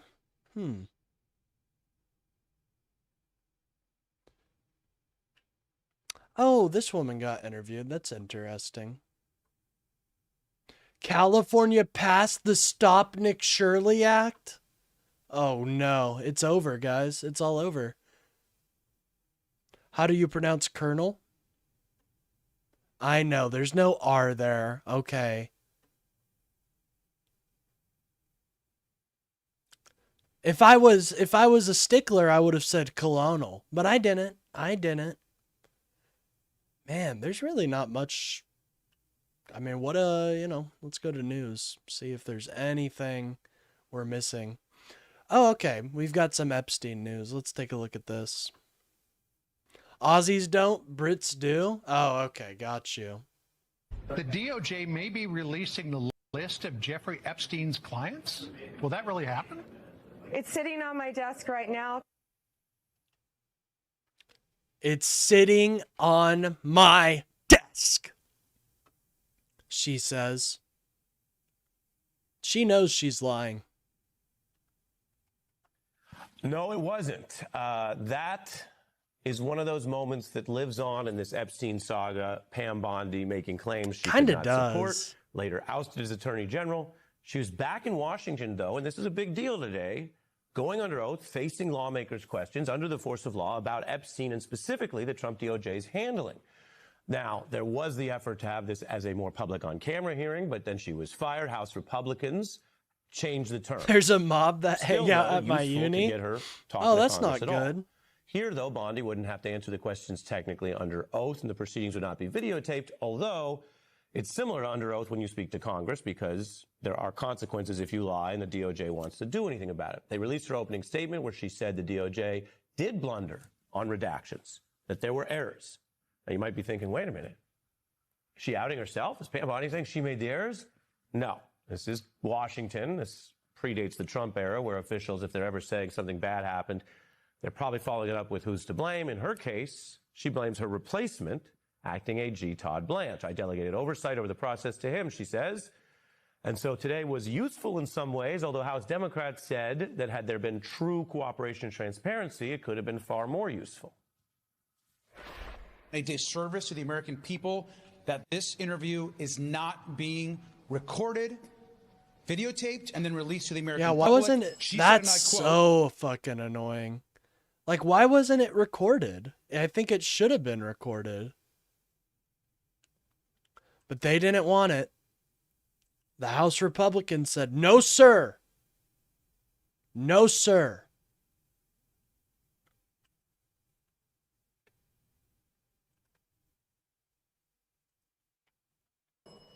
Acting AG Oh, a mob is what a group of kangaroos is called? Oh, wow. Why do they call them that? It's funny. Oops.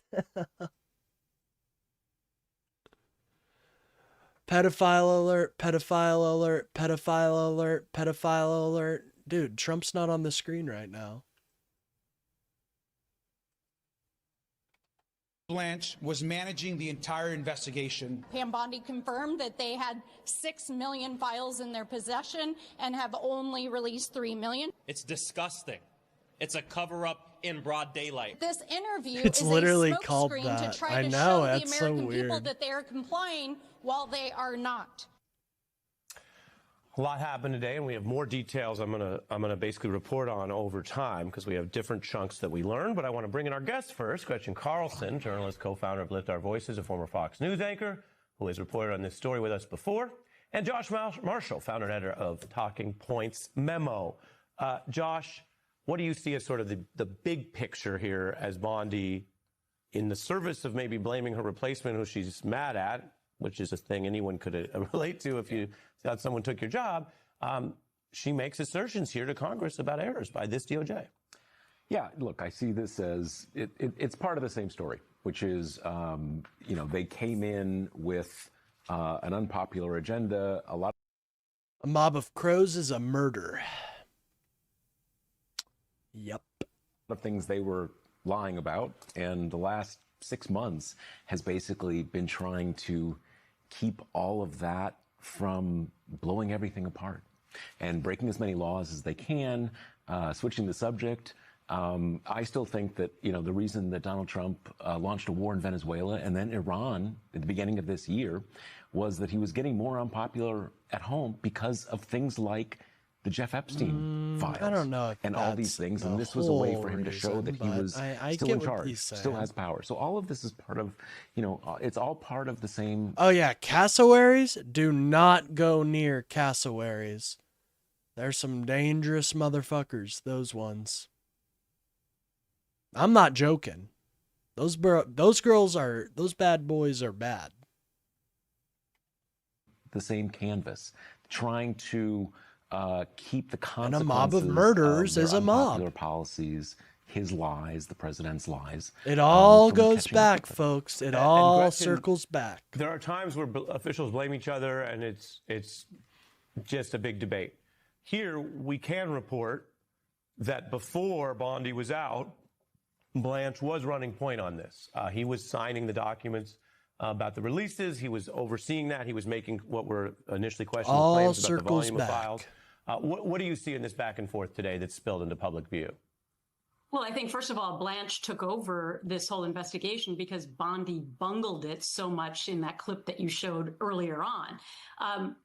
Did she know that she was going to eventually be fired and she'd put the blame on him? No. But I think one of the biggest headlines coming out of today was also the fact that it was obviously a predetermined thing between Comer and Bondi that she would not discuss anything with regard to Donald Trump. Because every time that came up today by the Democratic members of Congress, the Department of Justice lawyers who were in the room stood up and said, no, she's not going to be answering those questions. So I think that was an agreed upon term. Also, there were no other Republicans that came to this hearing today. That's also very telling. I'm sure their constituents would like to know that they don't care enough about the Epstein files to be there in person. And I also find it offensive that there are all these leads in the 3 million documents that have been released, and yet nobody's looking into those. At the same time that Trump continues to launch DOJ investigations into his enemies. I think we should be paying attention to that part of the story tonight as well. Yeah, important points. And Gretchen, relatedly, we know that before the Epstein files were released, the DOJ was giving Trump notice about his name in them. We have sources that Bondi was bristling at questions about what she and Trump talked about, as you alluded to, had a plan to basically rule that out. And allegedly lost, or I should say reportedly, according to a lawmaker in the room, lost her temper. I also personally asked the former AG 5 times and 5 different questions about her conversations with President Trump, whether he directed her at any given time on the Epstein files, what he knew, what he asked her to redact or not, and she refused to answer any questions about President Trump. Gretchen? Yeah, I mean, to what I said, I think that was part of the deal. Another big bombshell that came out today, though, was that apparently the FBI scrubbed files before they even reached the DOJ. So now this panel, mainly the Democrats, are saying, we got to get Kash Patel in here. I mean, we got to get him under oath to answer questions about why did the FBI scrub all these files? And is that actually true? And if so, why did they do it before it got to the DOJ?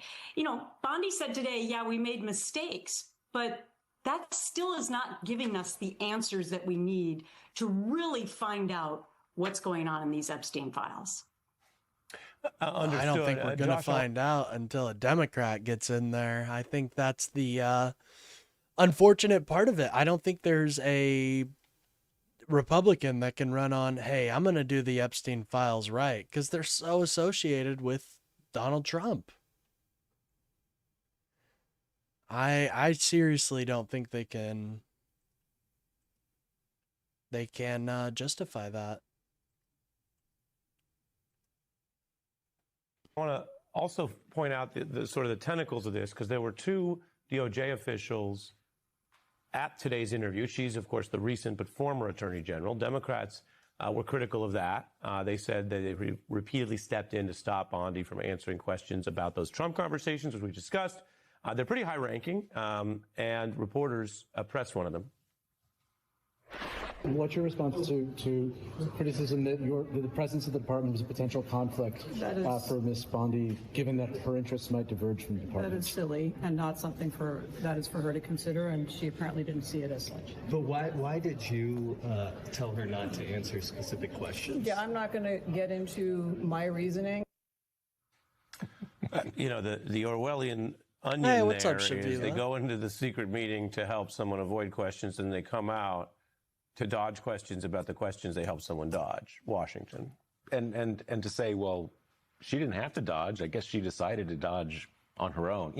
Donald Trump, his whole life, his whole career, his business career, his career in politics is always about playing for time, right? Change the subject, kind of kick the can down the road, obfuscate. And this is, again, it's another example of that. And it all stems from the fact that he had the audacity to run on this as one of his central proof points of his campaign. He's running against the corruption and the pedophiles and the bad people with Jeff Epstein, and he's a central player. You almost have to kind of, wow. Oh yeah, it's kind of like they lied to everybody. Kind of wow, huh? That's bold, right? And so we're still in this same playing for time. I think what we also see though is power is unitary, right? He is becoming less powerful. It is harder and harder to pull these things off. We like to think that judges are totally indifferent to the political process. They're not. They have a sense of what's going on in the larger society. So, kicking the can down the road. Well, judges are part of the long-term class in our federal government, and there are pros and cons to that. But one of the pros is that some of these judges understand that picking the wrong fight early and then being demagogued is going to actually help the government defendant that they're trying to rein in. And so even with Doge, people said that some of this seems pretty obvious. Why is it taking so long? And there were reasons, I think, that you alluded to. And now, tonight, we've got these rulings. We've got the one I mentioned just in the prior block that is really hammering whether there was collusion and deceit. Interesting. Yeah, I think it was a real travesty that this wasn't an open door hearing. I don't really see why it isn't, but it's not. So, yeah, I really do wonder why they didn't think the public should see what Pam Bondi was saying. Anyways. Oh, interesting. Kana talking about the War Powers Act. Let's check this out.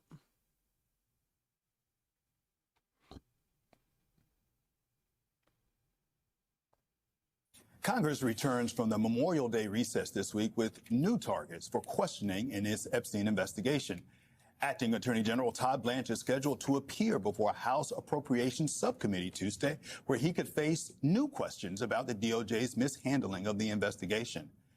In her interview with the House Oversight Committee Friday, former Attorney General Pam Bondi appeared to shift blame for the mishandling of the files released onto Blanche, saying she, quote, delegated oversight to Blanche for the investigation and the release of the files.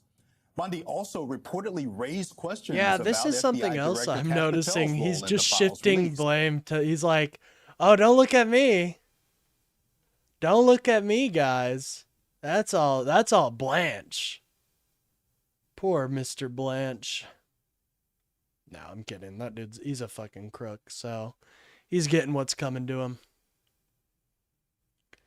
He's getting what's coming to him.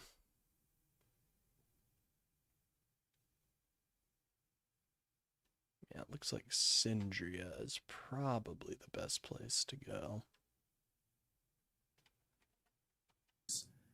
Notably, Congressman Robert Garcia, the top Democrat on the Oversight Committee, says the panel will subpoena both Blanche and Patel. Joining us now is Democratic Congressman Ro Khanna of California, a member of the House Oversight Committee. Congressman, welcome. Thank you for joining us this morning. You have been one of the good to see you. You have been one of the leading voices pushing for transparency on the Epstein files. You and Tom Massey even asked a federal judge early this year to appoint either a special master or independent monitor to ensure the release of all of the documents as required by law. The judge notably declined. He did say in his ruling that you all raised legitimate concerns about whether DOJ is faithfully complying with federal law. And then he kicked the ball back to Congress, saying, quote, the representatives are also, of course, at liberty to pursue oversight of DOJ via the tools available to Congress. So my question to you is pretty direct, because in my view, no matter how many times you question Pam Bondi or Todd Blanche and Kash Patel, no matter how many times you bring them back up to the hill, DOJ is not going to comply with the full release of the documents as required by the Epstein Files Transparency Act. What are you going to do about that? Well, Thomas Massie and I drafted the law. They're in violation of the law, and the people they're hurting are the survivors. There has not been a single investigation or prosecution since the release of these millions of files. I mean, think about this. The Justice Department is prosecuting and investigating Jean Carroll, a sexual assault survivor, and they have not opened a single investigation against the people who actually committed sexual assault in the Epstein files. We are going to continue to aggressively prosecute and hold accountable on the Oversight Committee. When we take back the Congress, there should be a Epstein class subcommittee that brings in people from Justice and the FBI. But ultimately, it's going to take a new administration to actually go after the people responsible. Yeah. So you're saying we're going to have to either wait until January of next year or either 2 years after that? Is that what I'm hearing? There's nothing Congress can do right now. I know Congressman Wesley Bell has a new commission new bill where he's calling for a commission right now to try to further force the release of these files from the Justice Department. Is there nothing you all can do right now on that point? We're going to continue to call in Kash Patel, call in Blanche, call in the people who were at the island. But until we have subpoena power, until Hakeem Jeffries is speaker, until Robert Garcia is chair, we can't actually get the career individuals and many of the people at Justice or FBI who were involved in the cover-up. So we will fight to do everything we can. We've gotten 3 million files released because of the courage of the survivors, because of our aggressiveness. 20 or so people have resigned. But in terms of beginning investigations and prosecutions, that's going to take a new attorney general. In terms of accountability, that's going to take Robert Garcia being chair of the Oversight Committee. Congressman, you just wait. It's happening soon. It'll be happening soon. You just wait. One of the things that was put on the back burner, and when you guys skipped town, Republicans made y'all skip town, was this Trump vote on Iran. Do you think that Republican leadership has to bring that back? What have you heard, most importantly, from Republicans who already were saying we're on board with reining in Trump's powers on this war resolution? Well, it was put in the back burner because they didn't have the votes. I mean, I have almost never seen anything like this. They had us in the chamber for an hour, and then they pulled the vote after an hour because they were going to lose. And why are they going to lose? Because farmers are upset with the cost of fertilizer. Americans are upset with the cost of gas. And they've seen this go month after month. This is awful, but I never know which eye to look at with Kash. Me neither, honestly. I believe that we have the votes to win. He's this always in the looking House. somewhere. Massey and I introduced this 2 months ago. Never the right place, though. We do have the votes next week. The vote is going to be on Wednesday. Tuesday is the California primary, so many of the California members are going to be taking red eyes back in. But who knows what tricks they'll pull? But if they have a clean vote, we have the votes to win. Well, Congressman Khanna, speaking of California and the big primary vote there on Tuesday, you've endorsed for Governor Tom Steyer. As you well know, he is a very wealthy man. Wealth inequality has been a major issue for you. You've talked about how billionaires need to pay their fair share in everything. My homeboy North hates Ro Khanna. I don't know why. I like Ro Khanna. I think Ro Khanna's I think he's good. I don't know why. I don't know why people hate on Ro Khanna. I like Ro Khanna a lot. Maybe it's the IP stuff, maybe. That might be it. I don't know. I'm a fan of him. You've supported a wealth tax. So I'm just curious, why are you endorsing the billionaire candidate in this race? Well, the billionaire candidate is the only candidate who's actually willing to say that the billionaires should pay more tax. And there is a wealth tax, 5% for billionaires that would keep 2 million Californians on health care. The federal government took away the Obamacare subsidies. This 5% tax, so 250 billionaires would support health care for these 2 million Californians. Distinct Dental, stop. You're like one of my #1 fans. Stop. You can't do that.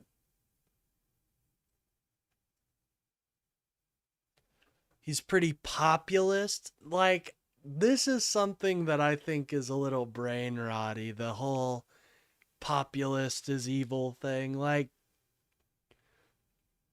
just, I don't know. I think the term isn't very defined either. So, like, is it populist to say?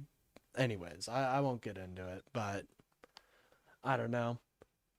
I think he's I think he does great work. So think about this, Jonathan. 250 billionaires in California and my state have half the economy, have $2.1 trillion. That's half of California's like, to a certain GDP. point, isn't like isn't universal health care like a populist idea? But like, we like that. I think a lot of the platform of the Democratic Party is kind of this.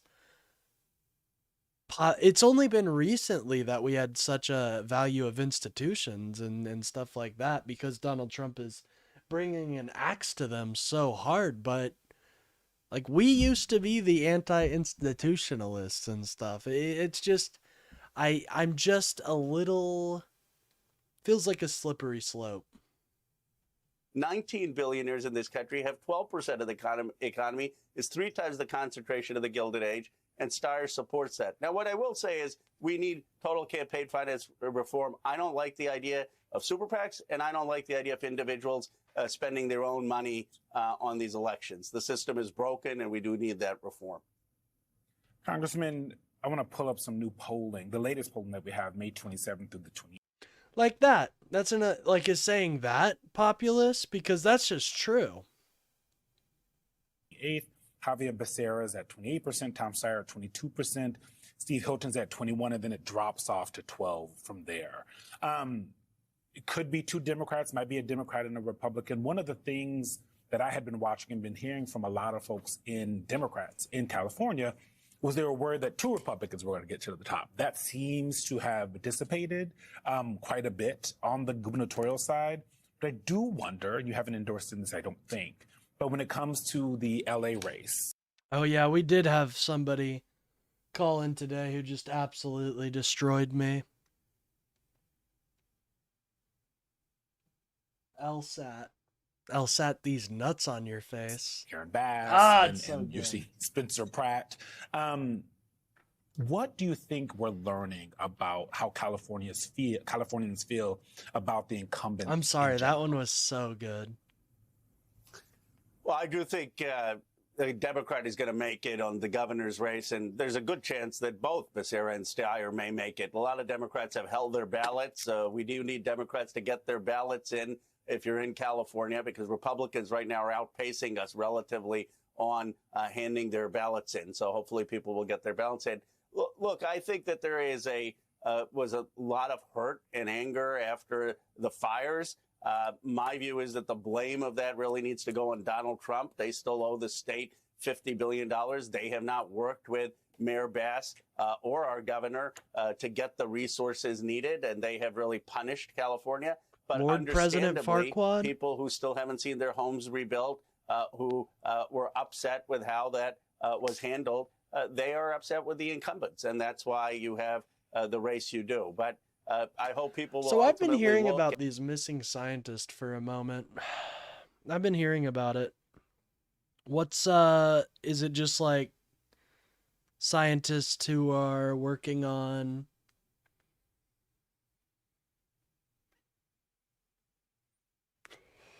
I don't know. Get all of the views that the candidates have, and Mirabas has a long record on advocacy for higher. No, Michael, it was a joke. It was a joke. They called in and said, I'm taking the LSAT today, and I said, LSAT what? And he said, LSAT these nuts on your face. Minimum wage, for civil rights, for economic justice. Congressman Ro Khanna of California, who was in South Carolina on Friday at Congressman Jim Clyburn's very famous, very politically important fish fry. Just real quickly, should we read anything into your South Carolina sojourn? Everyone should go down to South Carolina if you want to have hope for this country. What they pulled off, Jonathan, was miraculous. I mean, I've said that we have a modern-day Dred Scott court. Yes, in redistricting. I mean, Dred Scott took away Black Americans' right for citizenship. The modern-day Dred Scott court has taken away Black Americans' right to choose their representatives. And Jim Clyburn and Crystal Spain, they beat that, and they saved that district. It shows America's remarkable ability for self-correction. But what I said is, there's always a question of can a progressive... Yeah, 2 seconds. Real fast. Can a progressive do well in South Carolina? The progressive movement is rooted in the Black freedom movement, from Du Bois to Randolph to Rustin to King, to Jesse Jackson. So it was really talking about why the progressive movement owes a debt to the Black freedom movement. Yeah, don't worry about Trump running again, by the way, guys. Trump is done after this. He'll say he will, but he's gone. He's done. Anyways... Trump does like to rage bait. That's one of his things. Let's see what else we got here.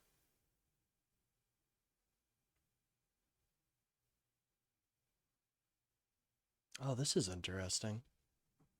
Mr. President, with many Americans concerned about affordability ahead of the midterms, there is some backlash among Senate Republicans to some of the other priorities, the ballroom and the anti-weaponization fund. You clearly still have a stronghold in the Republican Party. Your candidates did very well this week during the primaries, but are you losing control? My candidates did well. Not all candidates did well. But are you losing control of the Senate, sir? Are you losing control of the Senate Republicans? I don't know. I really don't know. I can. Whoa! I don't know? What a horrible response. I don't need money for the ballroom. I'm making a gift of the ballroom. This is the biggest misreporting that I've ever seen. The ballroom is being built. It'll cost. It was going to be $200 million. I've doubled the size of it because we need it, and it's being done in conjunction with the military and with the. Very much in conjunction with the military and Secret Service. We're on. Yeah, he is. The video itself is just kind of quiet. We're making a gift to the United States. The ballroom's a gift now. Make it the White House, overall, more secure, and I understand that. Not for me, because I'll be gone. I'll be gone, and you'll have somebody else in for hopefully hundreds of years. But that's what they're doing it for.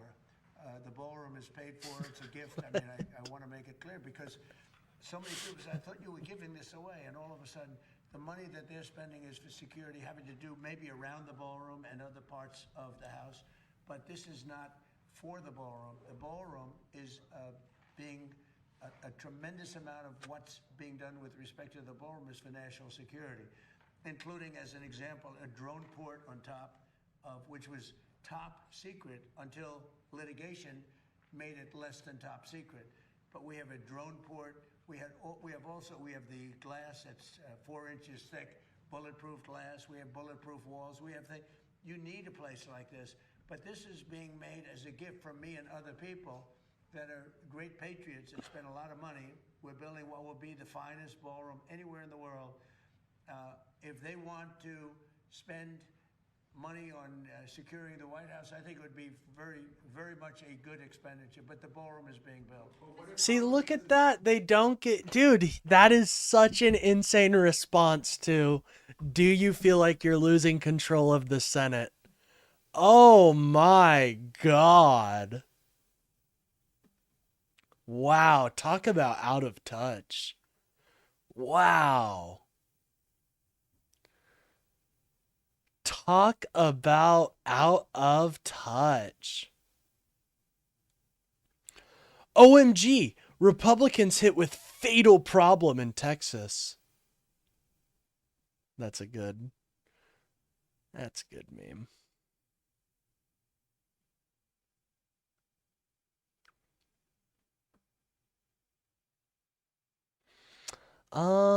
What else do we have here to watch? The hidden costs of Trump's deal making.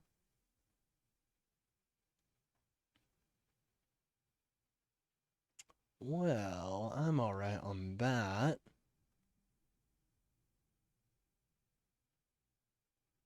Hey, what's up, Mud Butters? What's up, dog? How are you doing?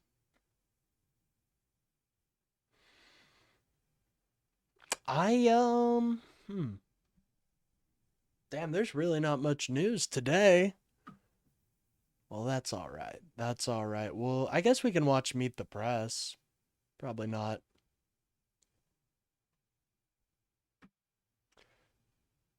Yeah, I think Meet the Press will probably be...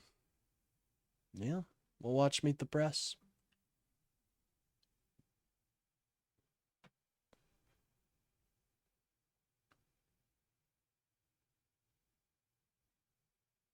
Hey, what's up, Kayla? Good to see you. This Sunday, midterm pressure. Rising costs from the war with Iran heighten the political stakes as peace talks drag on amid a wave of new strikes. They thought they were going to outweight me. You know, we'll outweight him. He's got the midterms. I don't care about the midterms. Is there a deal to end the war? Plus, conservative crossroads. We just made history. President Trump scores another win in Texas, elevating Ken Paxton and tightening his grip on the Republican Party. His endorsement in this is the most powerful force in politics. But is the president putting his Senate majority at risk? I'll talk to former Vice President Mike Pence. And who's next? Democrats wrestle with the lessons of 2024 as it's been a while. I'm sorry I haven't been on. I've just been busy dealing with things. You're okay. I hope you're doing well, Kayla. Has the party I'm doing well. Good mistakes? to see you. I'll talk to Democratic Governor Andy Beshear of Kentucky, an emerging 2028 contender. Joining me for insight and analysis are NBC News Chief White House Correspondent Garrett Haake, Leanne Caldwell, Chief Washington Correspondent for Puck, former Democratic Congresswoman Val Demings, and Stephen Hayes, editor of The Dispatch. Welcome to Sunday. It's Meet the Press. From NBC News in Washington, the longest-running show in television history, this is Meet the Press with Kristen Welker. Good Sunday morning. President Trump is facing one of the most consequential decisions of his presidency, whether to accept a deal with Iran or risk a deeper conflict in the Middle East. After a week of new strikes by both sides, the president is signaling he's in no rush to make a deal. They originally said, we will not develop a nuclear weapon. I said, well, what happens if you buy a nuclear weapon? So now it says we will not develop or in any way purchase a military weapon. That's a big difference. So we're getting what we want slowly. Very tough negotiators. It takes a long time.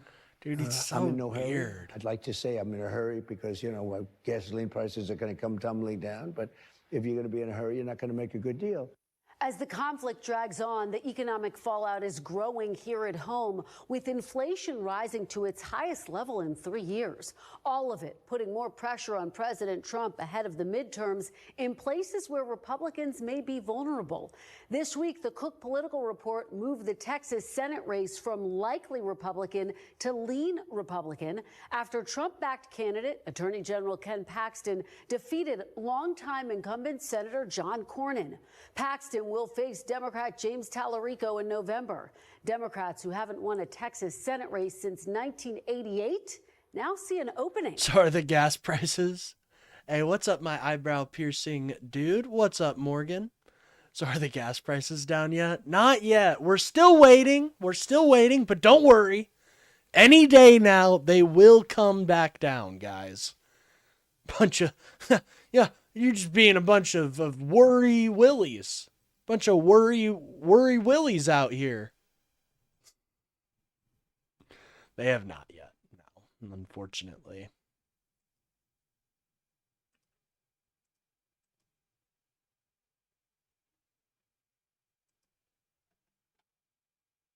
But President Trump insists politics isn't driving his thinking on Iran. They thought they were going to outweight me. You know, we'll outweight him. He's got the midterms. I don't care about the midterms. Joining me now. I don't care about the midterm. That's not the best, like, way you should say things, I guess. That's not the best messaging. I imagine your allies in the Congress weren't too happy about that one, Trump. I have a feeling.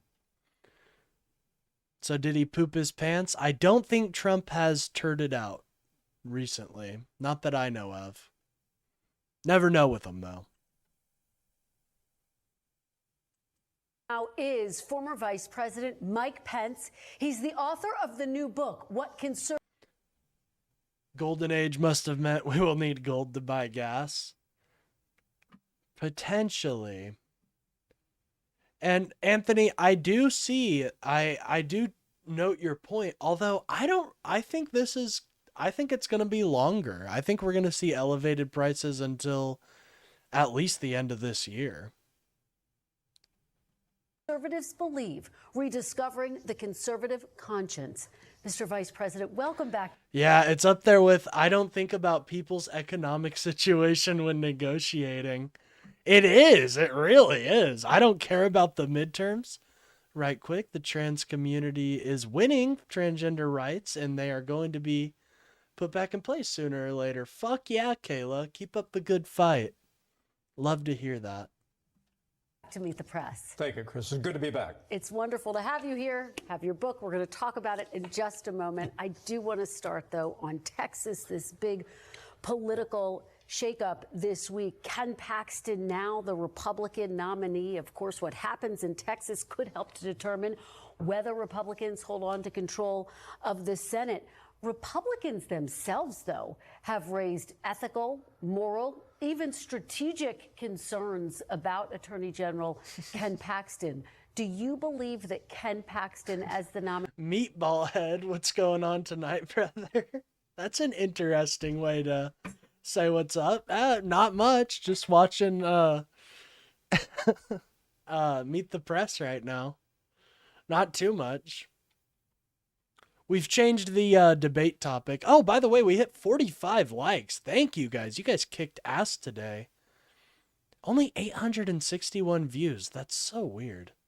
Nominee could put the Texas Senate seat in jeopardy for Republicans? Well, I have great confidence in Republicans in Texas.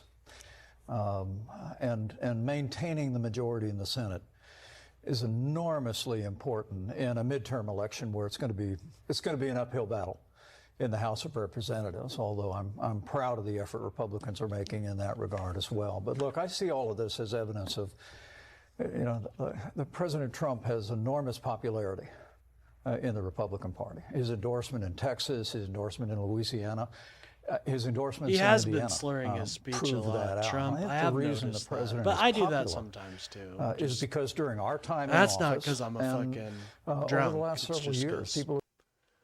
I got that goddamn, that southern drawl. What's up, Kayla?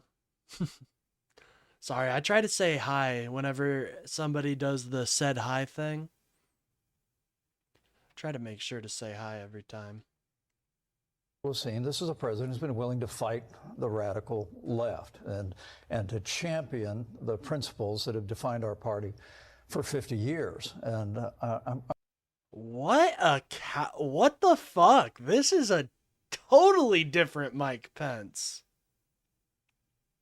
What the hell?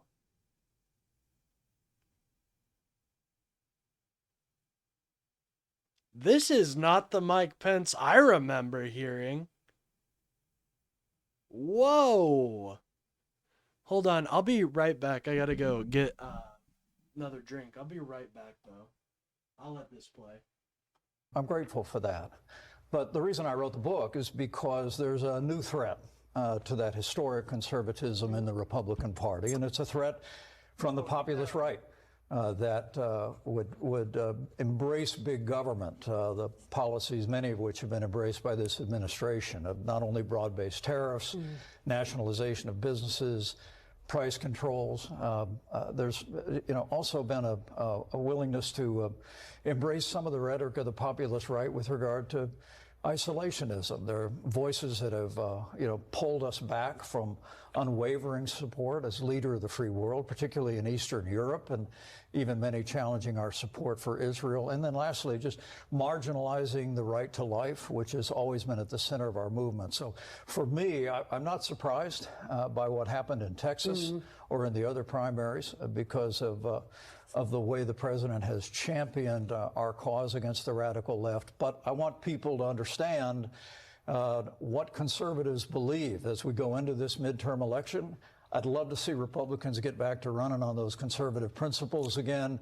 And in 2028, I think it'll be more important to decide what we're for before we decide who we're for. Well, you talk about the case for conservative principles, and I'm going to read some of your book in just a moment.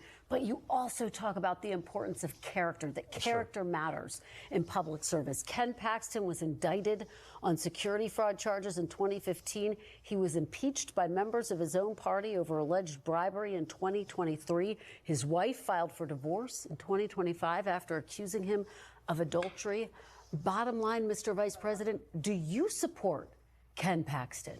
Well, I could never, if I was voting in Texas, I could never vote for the Democrat nominee, Tallarico, who is a radical left, supports abortion on demand. But do you support Ken Paxton? Do you gender ideology of the Democratic Party? Look, I think in many respects, Republicans have lost the gender ideology. Democrats have lost their mind.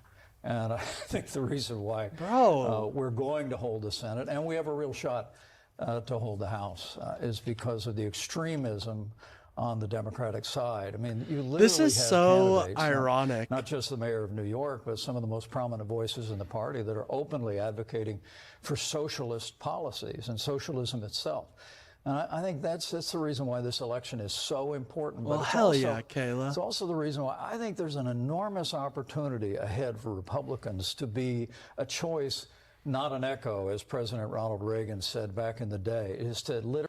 But, dude, what is this? Literally say, as they go farther and farther to the progressive left, the answer ought not to be the antidote to the populist right of protectionism. Dude, this is insane to hear from Mike Pence. Bro, his supporters were trying to hang you. Why are you giving him all of this credit? His supporters were trying to kill you. What's going on here? I'm radical. You are, Con. You are certainly a radical individual. In the in the cool way. You're radical as fuck. That's how I've always, it's kind of funny, like, I've always seen, that's how I've always seen the word radical being used as. Anyways. Isolationism and marginalizing the right to life. The answer ought to be to sound, as the Bible says, a clear call for conservative principles. And that's what I'm going to be advocating in this book and across the country. Yeah, let's talk big picture, because Senator John Cornyn's defeat is the latest. You talked about this string of losses, Bill Cassidy, Congressman Thomas Massie, several Indiana state senators. Senator Lindsey Graham was on this program several weeks ago. He told me the Republican Party is the party of Donald Trump. Is the Republican Party the party of Donald Trump? Oh, I don't think there's any question about the president's popularity. Wow. I give him all That's horrible, dude. If you don't see that being a problem, there's something wrong with your party. That's bad. I would never want one person being the only person people listen to in my party. That's nuts. But, I mean, Republicans, they just work differently, I guess. They just have a different way of doing things. IG. The credit in the world for the hold that he has on Republican voters, but I maintain to you that it's because of the president's commitment to take on the radical left in our 4 but years. listen to that. Like, he's giving him credit. He's like, it's to take on the radical left, as if there's any radicalism in the left that even holds a candle to what some of the right wing shit says. You should, I mean,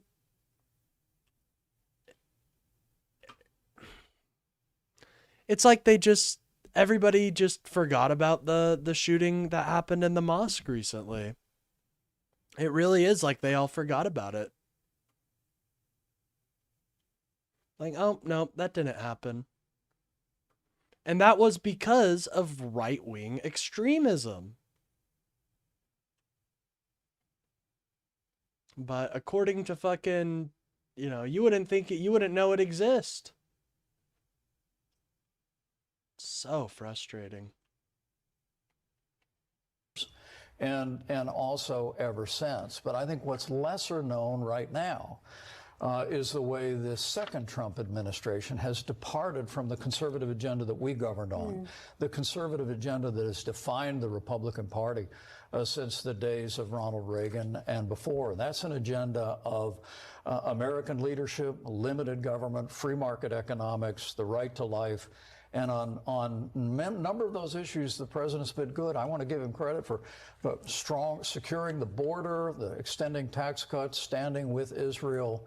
But when you see an administration with broad-based tariffs, nationalizing American businesses, questioning and pulling back from our allies as they endure the brutal assault in Eastern Europe from Russia, I think that Republicans would do well to take some time to reflect on what we believe again and take that message to the American people. Is there room right now, Mr. Vice President, in the Republican Cenk Party Uygur and Hassan for Piker have disagreement? apparently just been banned from the UK. In primaries, there's a little less That's room. weird.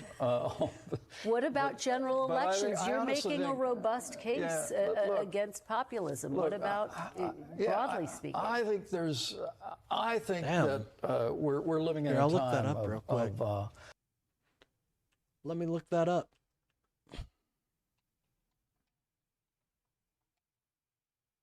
Cenk banned from the UK.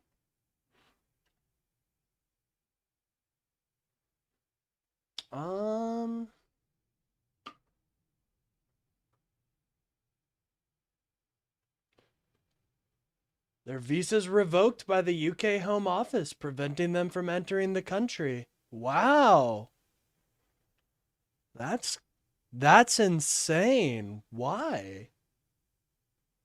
Labour MP and UK Jewish groups, including communal. Interesting. Wow. Yeah, I'm reading it now. Huh. Here, I'll open up the link SBC sent. Well, I think this is not good at all.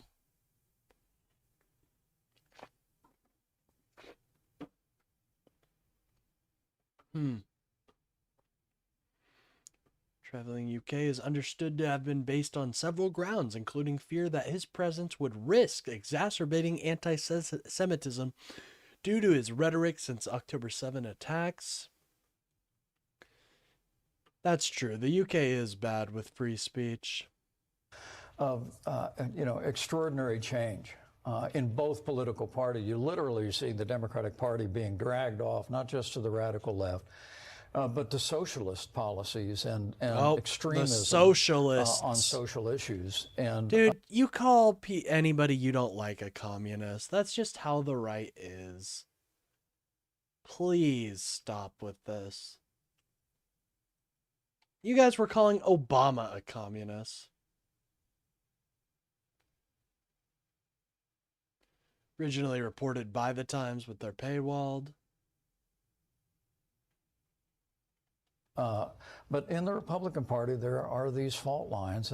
But I still believe, Kristen, that the overwhelming majority of people that ever vote Republican believe in freedom, believe in limited government, believe in traditional values. And I think if Republicans this traditional fall values in 2028 hold up those time-honored conservative principles, those voters will rally to our cause. All right, well, let's delve into your book, What Conservatives Believe. I want to read an excerpt. You write this: "We face a momentous choice.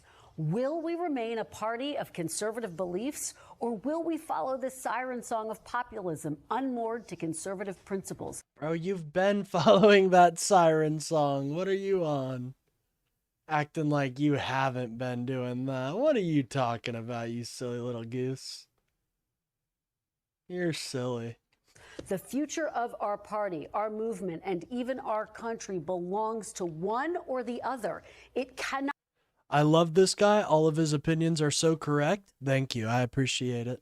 Not belong to both. The divide between these two factions is too vast. Republicans must pick a side. Strong words there, Mr. Vice President. Is your book effectively a rejection of the MAGA movement? Not at all. Oh. You know, Kristen, I spoke in front of more MAGA rallies than I could possibly remember. And these were some of the most freedom-loving, patriotic, God-fearing, conservative Americans that I ever met, and they still are. I mean, I understand the loyalty to the president. I understand the desire to support him in primary elections and to stand by him while he pushes back on the radical left. But I believe that the overwhelming majority of people in the MAGA movement believe that America is the leader of the free world, believe in limited government, less taxes, Kayla. less regulations, would reject ideas like nationalization of businesses and price controls and broad-based tariffs. And at the core of our movement is a commitment to the sanctity of life. I mean, we had the most pro-life administration in American history. We put the judges on the court. I agree, Con. I totally fucking agree.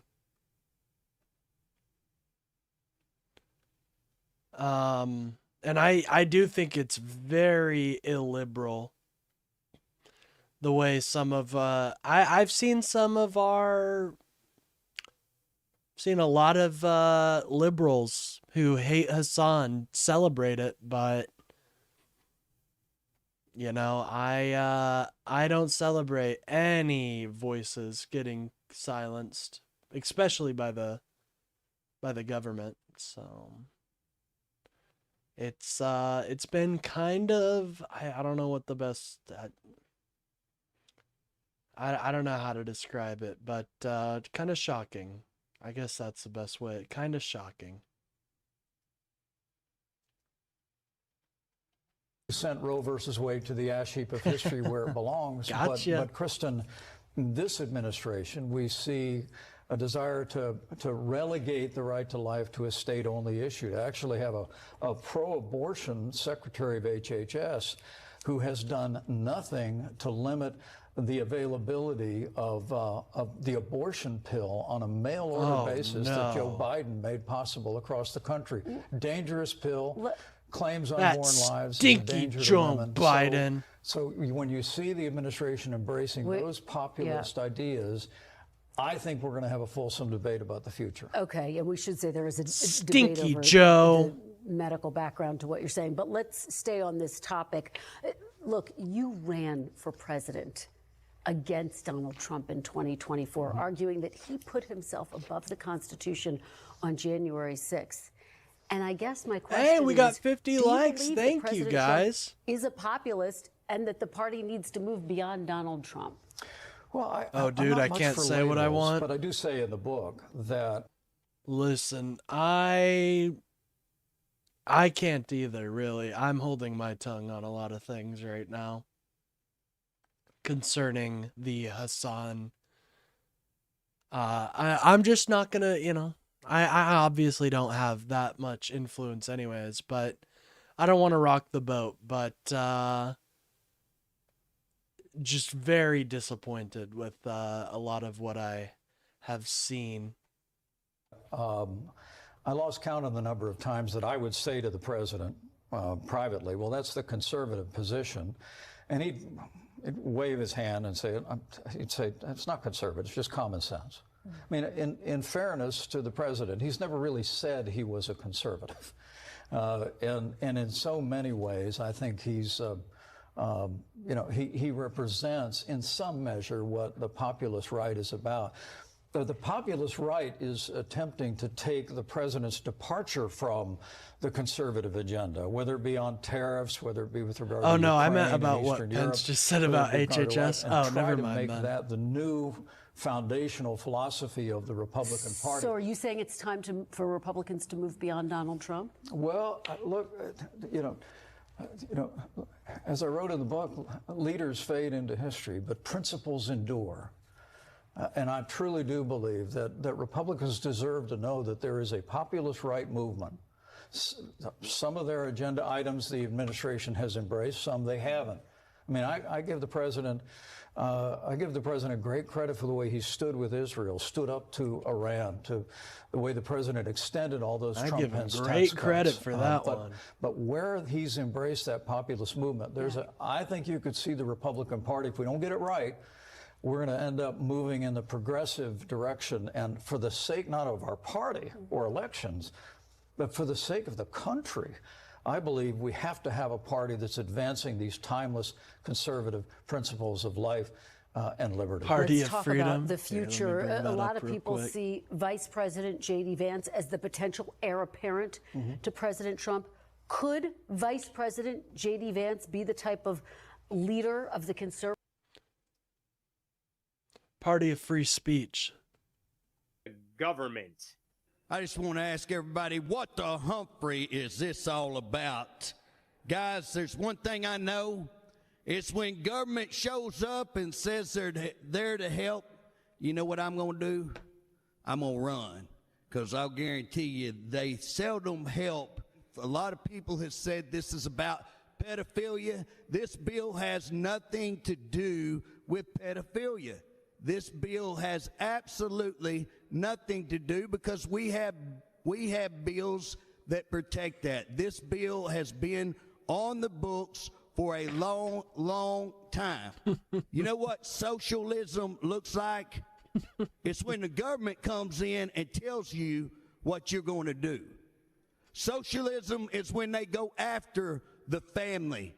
That's what we've seen going on in other states. That's what we see this state trying to become, is an attack on the family. And guess what?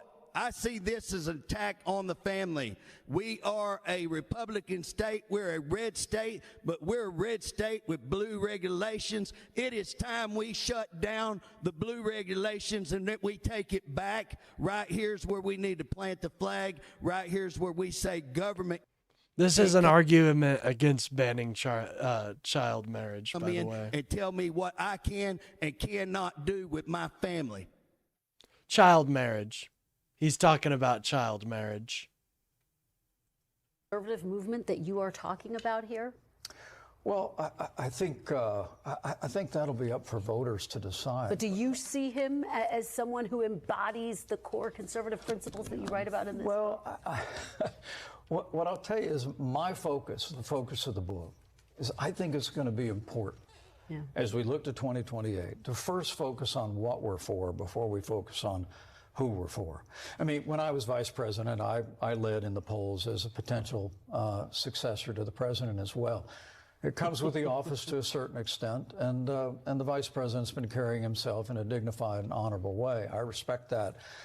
But I think as we go into 2028, my hope, my ambition is I didn't want to say what he was arguing for, because that's how they talk about everything. True. Which is a big government Republican agenda that marginalizes values, that pulls back from American leadership in the world, is who we are, or whether we're going to return to those time-honored principles that have defined our party, and not just won elections, but won a strong about and these free and time-honored prosperous America. principles. We're almost out of time. Let's do a little rapid fire here. You've heard about the president's $1.8 billion fund, the so-called anti-weaponization fund, to pay people who say they were unfairly investigated or prosecuted by the government. It's tied up in the courts right now. But, Mr. Vice President, should the government in any instance compensate people who attacked law enforcement officers on January 6th? Well, look, I think that the weaponization fund is it's a bad idea from the start, and I would encourage the administration just to drop it.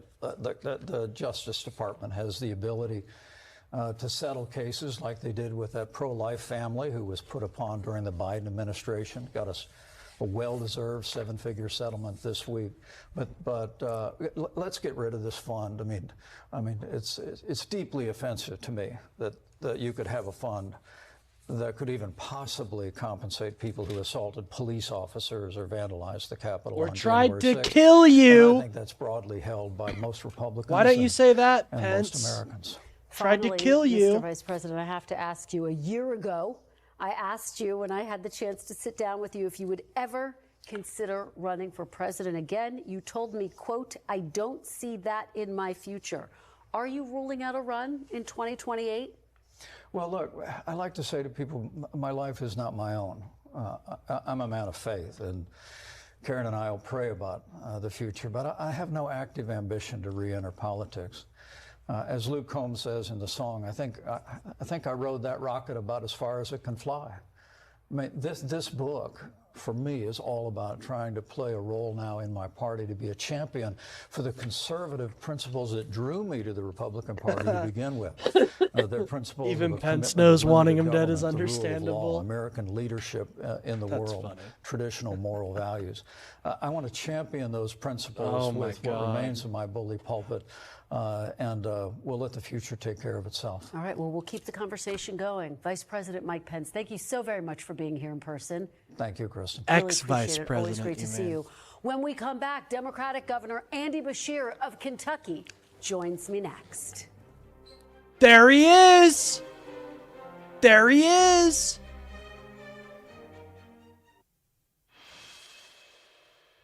Welcome back, and joining me now is Democratic Governor Andy Beshear of Kentucky. Governor Beshear, welcome back to Meet the Press.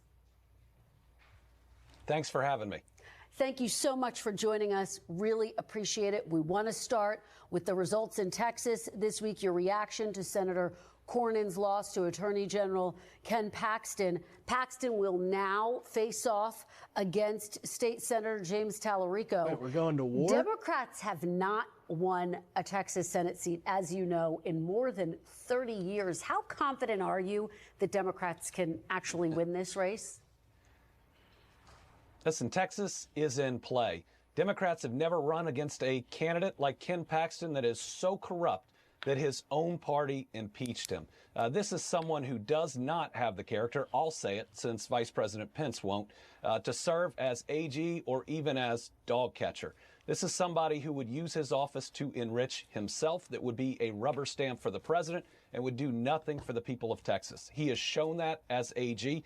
He cannot be the next U.S. Senator there. And James Tallarico is out there. He is spreading his message about being there for American Mustang and families, Sally. about putting them ahead of the politics, about bringing down prices, expanding access to health care, making sure they feel safe in their community. Those things that make life just a little bit better and a little bit easier as the Trump administration is making things so much harder. Well, Governor Beshear, let's talk about James Tallarico as a candidate. As you know, Ken Paxton's campaign already has attack ads out hitting him over past comments on race, gender, religion. Take a look at one of them.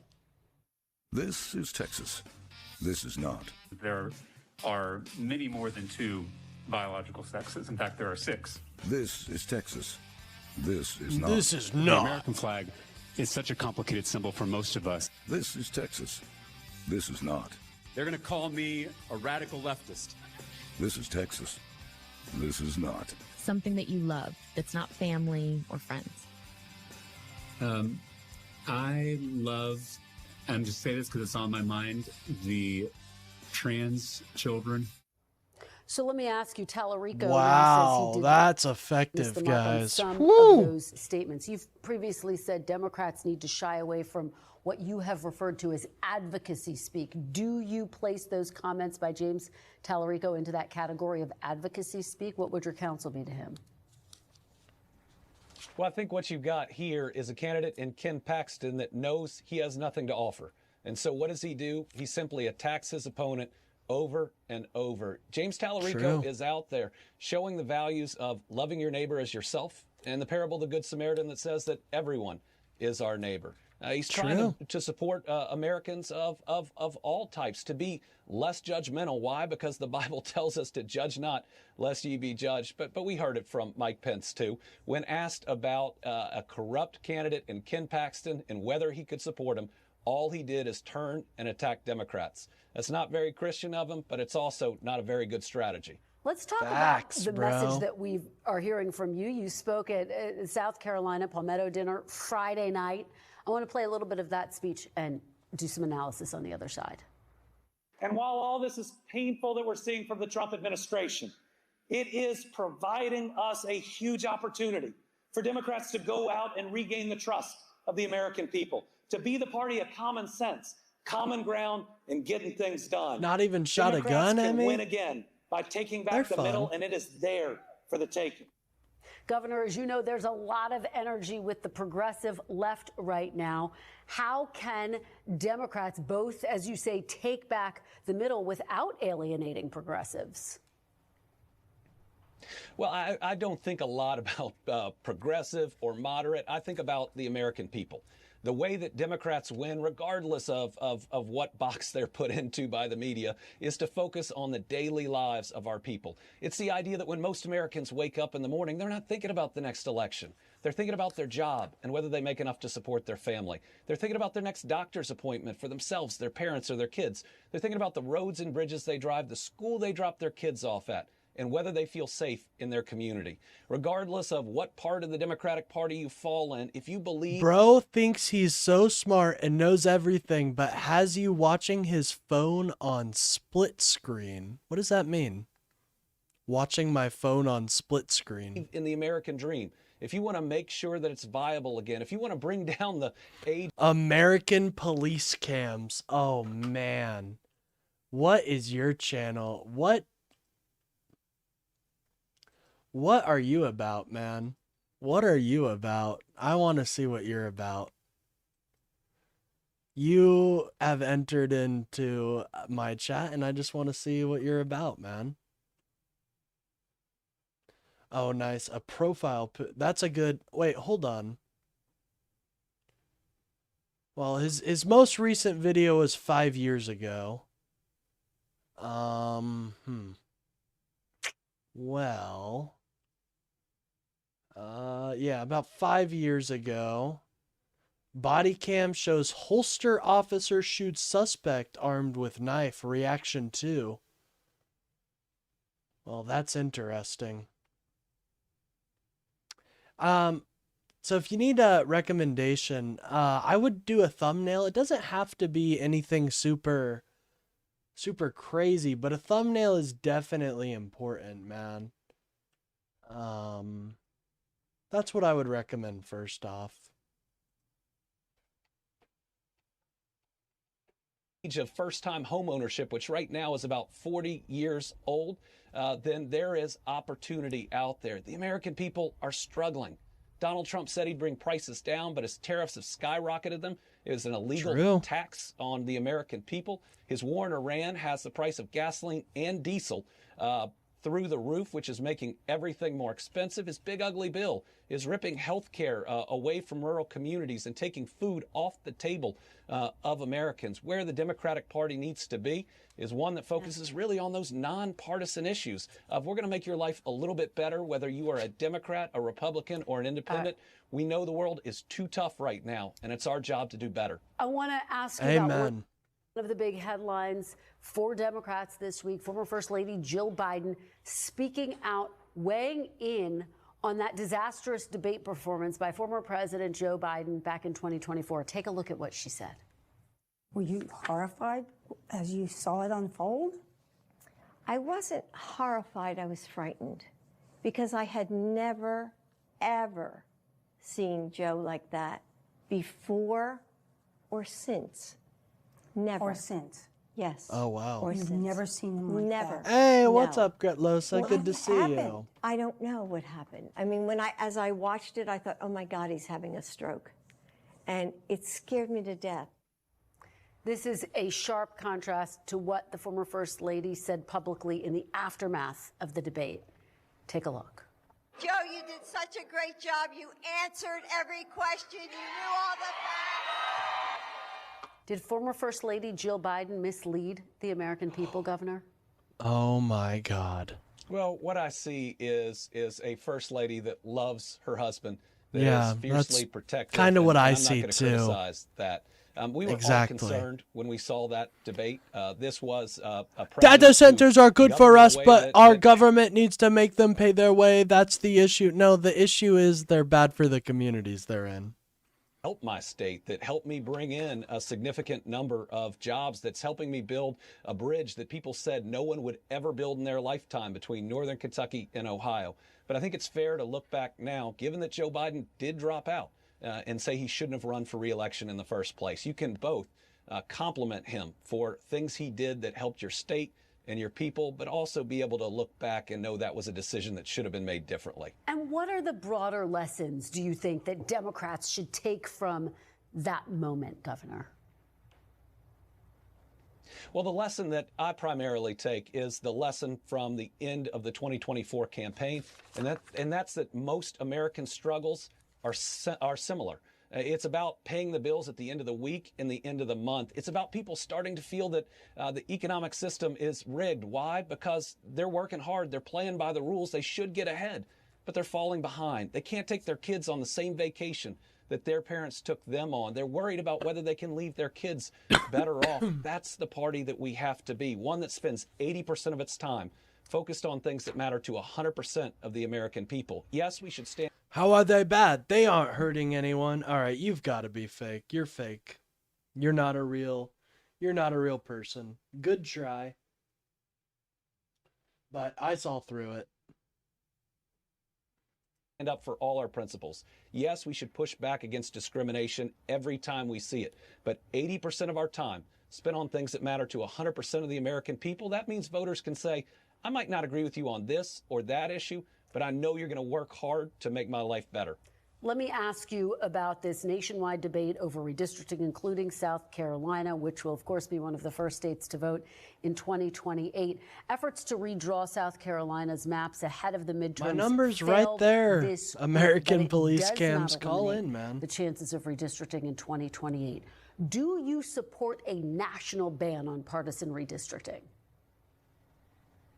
I do, but let me first say I'm proud to be in South Carolina, the state that said no thanks to Donald Trump's redistricting, and yes, please to more governance by Jim Clyburn, the soul and the conscience of the U.S. Congress. Having his voice there is so critical, and the idea that basically through cheating you would try to eliminate that important member of Congress. And by the way, he would have won in any district, but proud of this state for what it did. You know, I think it's time for more than just banning partisan redistricting. I think it's time for a fix the darn country constitutional amendment. That way we can enshrine in our Constitution that you're not allowed to draw districts this way. We can overturn Citizens United and get big corporate money out of politics. We ought to have term limits, even for the Supreme Court, so that we don't see what we are seeing right now and people trying to game when they retire to have somebody else on for 30 or 40 years. People deserve better governance, and what we've seen is our three branches of government on the federal level break down. It's time to take some bold action to where our people can see and can trust this system. And I misspoke. Listen, I think American police cams, we know you're MAGA. You didn't have to just tell anybody that. We get it. The all capital letters kind of gave it away. I said your state of South Carolina. What I meant to say is you've been in South Carolina this weekend, including for That's right. Jim Clyburn's Fish Fry this weekend. Historically, of course, a gathering for presidential hopefuls before they announce that they're running for president. I've asked you this question before. You have not ruled it out. Where are you in your decision-making process, Governor? Are you leaning toward a run? I'm the same place that I've been, fully focused on 2026, because as the head of the Democratic Governors Association, we're going to elect Democratic governors where people aren't expecting it, and Hell we're going yeah. to change the map for 28. When we flip Iowa, Iowa's in play in 28. When we flip Ohio, it's in play in 28. I was just down with Doug Jones in Alabama. The primary turnout there for Democrats doubled from 4 years ago. Keisha Lance Bottoms won a primary going away and is an incredibly strong candidate. Governor, you sounded a lot like a Georgia. So I am- candidate. You sounded a lot Yeah, like he's so obviously running. Yeah, he must already live near a data center. That poor brain's fried a like an candidate in egg. South Carolina. Is it fair to say you're thinking about it seriously? Well, I haven't ruled it out, but I haven't sat down and had that conversation with my family. I'm trying to fire up Democrats. To be a voice of reason in the chaos, it is so important that we win right now. And let me just say, as a Southern Didn't you take Russian money, Tim? Well, my clone Tim Pool did, but Tim Pond, that's me. I have not taken any Russian money. Democratic governor, to be able to give voice to Southern Democrats being left out, left behind, sometimes looked down on, but scrapping our way back to a seat at the table. 3 Southern Democratic governors, 2 Southern Democratic senators, and another one on the way in Roy Cooper. So whether I'm in Alabama, Georgia, South Carolina like I am right now, I just want to make sure the South. Oh my God, American Police body cams. Do you want to know why I don't like AI? I'm waiting for you to call in, because I would love to have a conversation with you about this. has an important place I know, in the boomer as fuck, bro. Democratic Party. All right, Governor Beshear, thank you so much for being here. Really appreciate it. Thank you. And when we come back, warning signs are emerging for the GOP as they head into the midterms. Our panel is next. All right, we can. I'll dip on the panel. I'm good on the panel. Thank you for the offer, but I'm good on the panel. What's this?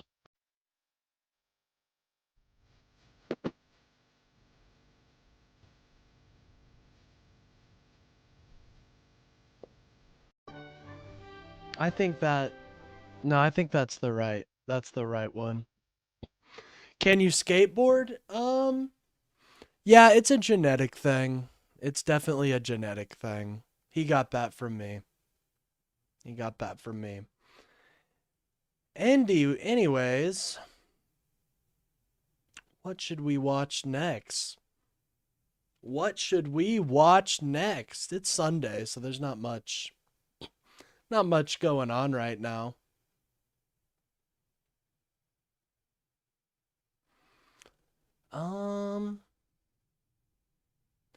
Jack Schlosserberg. Yeah, I'm not interested in that.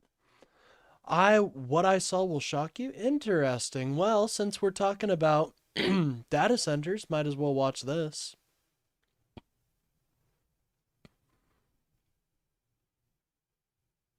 When a data center is coming to your community, it's too good to be true. In 20 years, we may look back and go like, I'm not sure we should have done that. But right now, it feels right. All over the country, states and local governments have been rolling out the red carpet for data centers. America's newest boom towns aren't mines, they're data centers. Nothing less than a digital gold rush. Driving that is AI. They're offering huge tax breaks and other financial incentives to developers and tech companies. And what do communities get in exchange? Google's $40 billion announcement. Tech titans pouring billions of dollars. $27 billion. $600 billion. Skilled tradespeople are needed to build these high-tech centers. Dozens of jobs. Everyone's jobs will change. Hundreds of jobs. High-paying jobs. Over 100,000 American jobs almost immediately.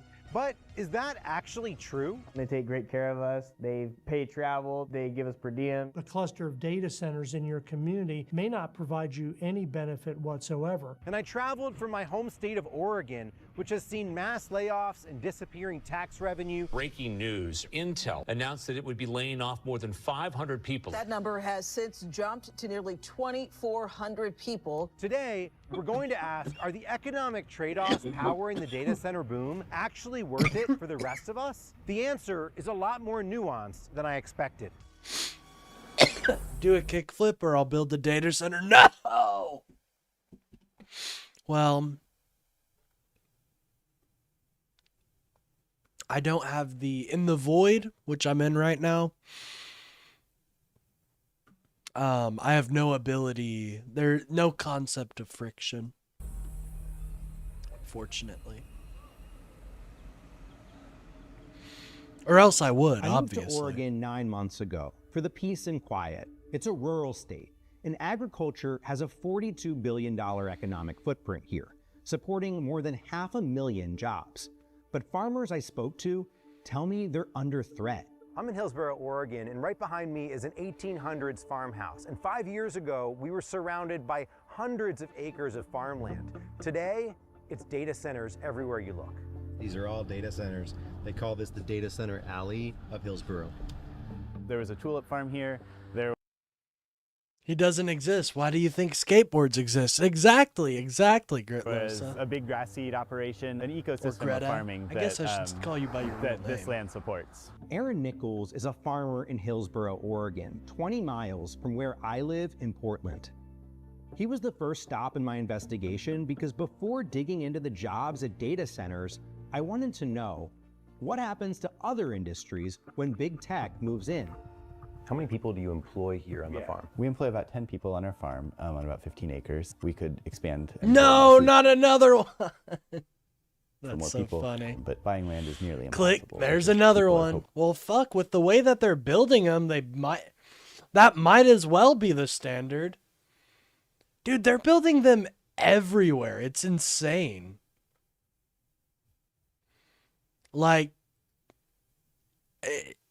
it's hard to even explain how many, like, they're being built at such a rate that's hard to quantify.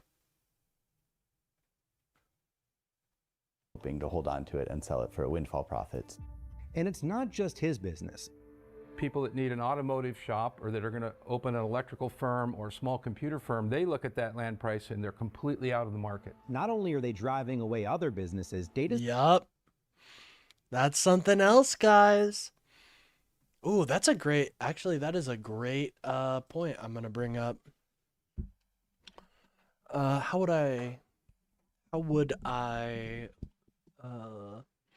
data centers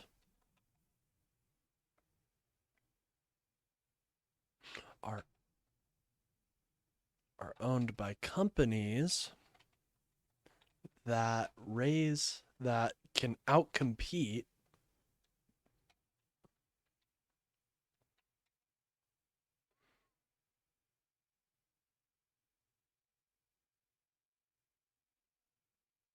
smaller businesses for land and other rights. I'm gonna need to source that, but anyways. Data centers are driving up costs too. Pacific Power in Okay, wait, what did you guys call it if you were riding a bike and someone is sitting on the handlebars wherever you were going? Riding the handlebars, yeah. I never really did that because I was very afraid and I didn't have very many friends, so. You beat me to it, I Inquisitor. Having friends couldn't relate. A 50% increase in their electricity bills since 2020. Analysts yeah, there's say no that real data slang center for it, I growth don't is think. a major factor. And what's worse, data centers aren't contributing as much money to the community as you might think. That's because Oregon's laws give data centers some $330 million a year in tax breaks. There are a number of incentive systems to come to Oregon. The enterprise zone is a 5-year no property tax waiver for building industrial or building jobs. Out of that comes schools, parks, fire, police, municipal. We've lost that revenue for 5 years. Local residents are already seeing the impacts from this lost tax revenue. A report from Good Jobs First found Oregon schools lost $275 million to property tax abatements that could have gone to hire 3,600 teachers. If they would have paid their annual taxes, their property taxes would have been $7.22 million. So they're getting about $6.5 million $6.5 million off a year. their taxes. That's right, that they're not paying. Without tax revenue from data centers, the people who live in Hillsborough are going to end up suffering because they're not going to have the high quality schools that they deserve. And a lot of that cash is just going to flow straight through the city like a sieve. We're all paying our taxes for the schools. The data centers are not. It feels like that money is being kind of extracted from our community. We pay the infrastructure costs. We don't see tax revenue, and we see the profits being funneled out to people we'll never meet. Do you want a pen or you use a pencil? Pen. For the Nichols family, it's personal. Excuse me. How is the shortfall for the school district here, how is that impacting your family? My son's autistic. It makes it so that he cannot get an aide full-time, and it definitely makes it harder on us. We love our teachers, they're amazing, but we do see them doing more with less, and sometimes, unfortunately, less with less. We actually even lost a 5th and a 4th grade teacher. So now the 3rd and 4th grades have to be split, so the 5th and 6th grades have to be split. The city of Hillsborough has been making a lot of economic development decisions. At their meetings, the public really hasn't been consulted about what kind of economic development they want and what they want to see from that. I reached out to the economic development director in Hillsborough, Dan Diaz, but his office said he was, quote, not available for this discussion. Okay, so data centers have both driven down jobs from other industries and depleted key tax revenue. So what have they brought to Hillsborough? What was the trade-off? Driving around the area, it's clear that the construction of these massive data centers has created a demand for temporary construction jobs in Oregon. Electrician Ashley Cummings wanted to get in on that gold rush. I was studying to be a CNA and randomly decided I'm going to go be an electrician because those data centers look busy. It was a really good idea. I make a lot of money. It was great, but I don't know if it's going to last very long. I think after we get them up, they don't need us anymore. Damn. Damn, that is horrible. That would suck so bad. I was training to be in CNA, but I noticed there's a lot of people doing this, and so I became this, and now I'm fucked. Ashley says her husband works on data centers too, but not in Oregon. He's nearly 2,000 miles away in Abilene, Texas. My husband decided to go work in Abilene, one of the biggest data centers built in the country. Big as all of the data centers here in Hillsborough combined into one. To find out more about what these jobs are really like, I decided to head to Abilene myself. This is OpenAI's massive Stargate AI data center in Abilene, Texas, a $500 billion project with Oracle and NVIDIA. The companies say they're creating some 6,000 temporary construction jobs and some 1,700 long-term jobs. And the state of Texas has given more than $1 billion in tax breaks to welcome data centers. Google announced it's investing $40 billion towards 3 new data centers in Texas. This is what Google CEO Sundar Pichai had to say. We are excited that our data center and energy investments are going to create jobs. Google currently employs thousands of Texans, and we support countless more jobs across the state through our work with local businesses. Second, our continued investment in the state over many years will support thousands of construction jobs. Texas will be the centerpiece for AI data centers for Google in the entire world. Not in oh, you better get ready. Texas is is basically ground zero. Oh yeah.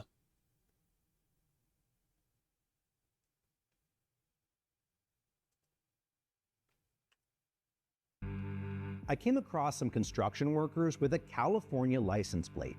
Just like Ashley's husband, these workers weren't locals. And they're from all over, from California, Texas, Florida, Oklahoma, North Dakota, West Virginia, all over the United States. We have a lot of stuff energized right now, and pretty soon we're gonna turn on a quarter of the substation, which is gonna be 345,000 volts. What made you want to travel this far? The money. 23-year-old Ty Fields is from Makes Sacramento. sense. He's working as an electrician on the substation that will power Stargate, earning $3,200 a week. That's pretty great money for a 23-year-old, you know. Can't beat that. Can't beat that. These are different jobs I've worked on and different companies I've been with. One from Skanska, one from Descorp, Phoenix 12, Phoenix 13. He's sharing an Airbnb for $1,400 a week with a few roommates, Sit on the bed, make yourself look comfortable. including 22-year-old Damian Alvarado from San Antonio. You see yourselves in this for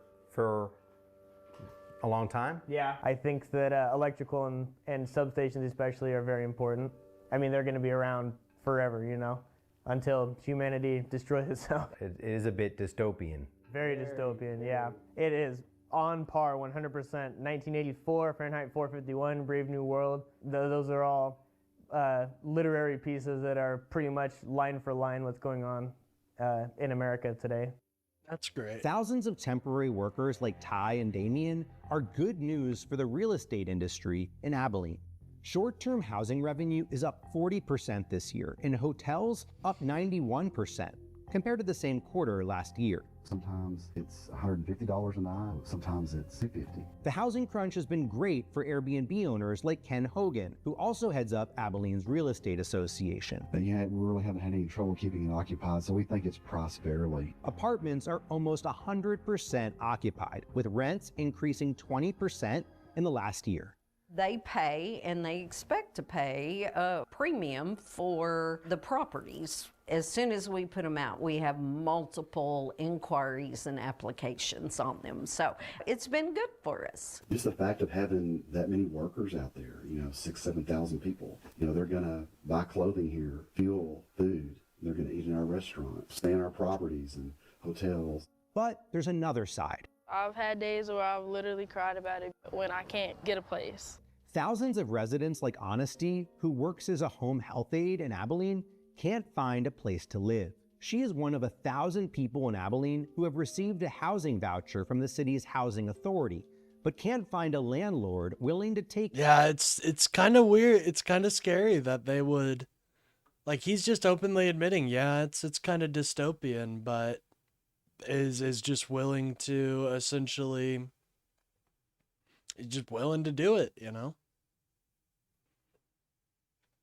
with data center workers driving up the rent. I get it.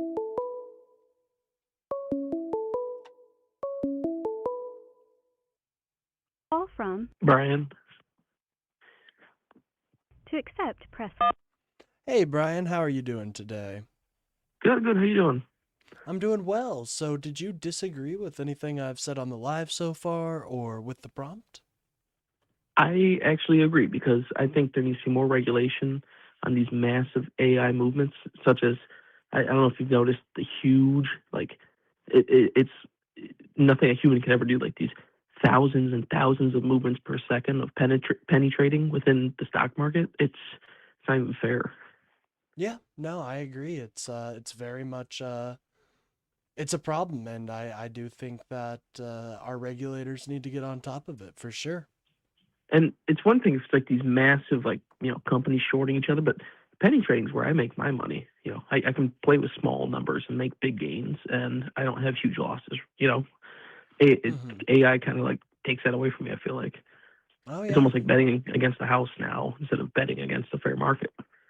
Yeah, for sure. Well, especially in your position, I could understand that.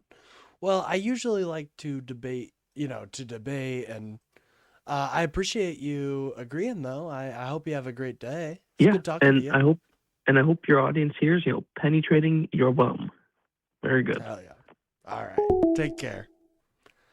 I don't know how much I feel penny trade, penny. I always say invest in stocks, but I let my brokerage dealer handle that. Anyway, I just invest in my in index funds. It's not that complicated. Anyways, They're here to build on Abilene, but as far as like personal care aid people, we're also needed because we're the people that make sure that your next door neighbor, like, you know, they get their mail or their trash gets taken out, or like they get to their doctor's appointments, like things like that. So if you can't find a place to live, can you stay working here? No. Texas is a natural place to study. They have 254 counties. Economics researcher Michael Hicks decided to study the rise of data centers in Texas to understand what communities are actually getting in return for massive tax abatements. He published his report on Substack. So what did he find? They're not creating jobs, they're not adding income, they're not providing tax revenue to Texans to build schools, to maintain their road network, or to improve their electric infrastructure, which is a problem in the state. He also found something that really disputes the whole idea that data centers are creating new jobs. Transitioning people from a non-data center related information services into data centers. The men and women you see working at a data center site, many of them would have been on a residential or apartment building construction site. When it comes to tax breaks and financial incentives, Hicks found a lot of similarities in Texas to what I observed in Oregon.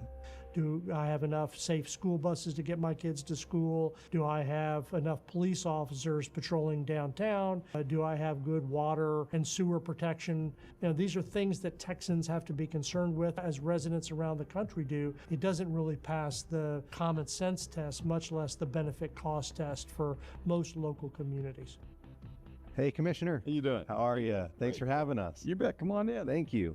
I took Michael Hicks's findings to Taylor County Commissioner Randy Williams, who was one of the government leaders who agreed to approve a tax abatement for the data center companies, allowing Lancium, Oracle, OpenAI, and others to forego paying taxes on 80% of their property value for the next 10 years. He says that state and local governments should suspend existing tax incentives and defer any future incentive decisions until more analysis has been completed. Do you agree with that assessment? No, I don't agree with that at all. It's, I mean, we're anticipating when that thing is done and all the buildings are open, between 400 and 1,200 additional jobs. A lot of the job creation is just job transfer from other industries temporarily. They're leaving jobs to take these jobs. They're not new jobs. Yeah. So why don't communities slow down, take a pause, and assess this? You can slow down if you want to, and then it's not going to happen in your community because these companies... Oh, look at that. He's got a little bit of FOMO. He doesn't want to miss out. He's got FOMO. Are moving. They're going to be down the road someplace else, and your community is going to get passed over. The public should be very concerned when companies like Meta, Google, Amazon make these promises around the types of jobs that they're bringing into the community. Finally, I talked to a worker who actually knew these data centers from the inside. I thought that by applying to work at the Google data center, this was my ticket. Shannon Waite worked at a Google data center in South Carolina until 2021. I was contracted through Adecco, which is a large contracting agency working on Google servers, Google computers in the data center. Shannon had high hopes it would turn into a full-time gig. Anytime a new building was about to be built or go up, we would be so excited because we thought that meant that Google was going to open up a headcount for more full-time employees. When Shannon brought up money and asked coworkers about their bonuses, a superior told her she was not allowed to discuss pay, and security walked her out of the building. She filed unfair labor practice charges. Whoa, Shannon that's now works as a community insane. organizer. It's clear that there are no clear-cut answers when it comes to the real trade-offs of AI. It is true that some workers are seeing benefits with high pay, but even those workers, like Ty and Damien, understand that the bigger picture is a lot darker.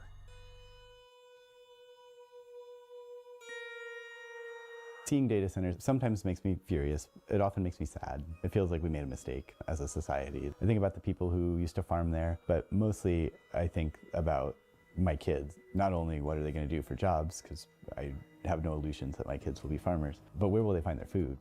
We're going to keep tracking this, so if you're a data center worker with a story, please send us a tip at stories@perfectunion.us. Before you go, please support our work by liking. Yeah, this was an interesting piece. I mean, I don't think we covered any extremely new ground here, but yeah, I think these data centers, they're not good. And I'm excited to discuss with Euro and Travel tomorrow about how bad they are. But anyways, guys, I think I'm probably going to head out. I don't really know if there's anything else for me to cover. Let me check the AP real quick, see if there's anything that I'm missing, anything that I missed. Battlefield AI, Colombia. What's happening in Colombia? I don't speak Spanish. I don't speak Spanish.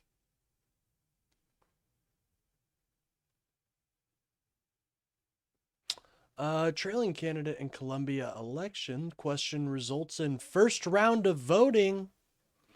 Uh-oh. Iran's okay, that's great. Iran's president request adds new twist to U.S.-Iran talks. As Trump weighs peace proposal.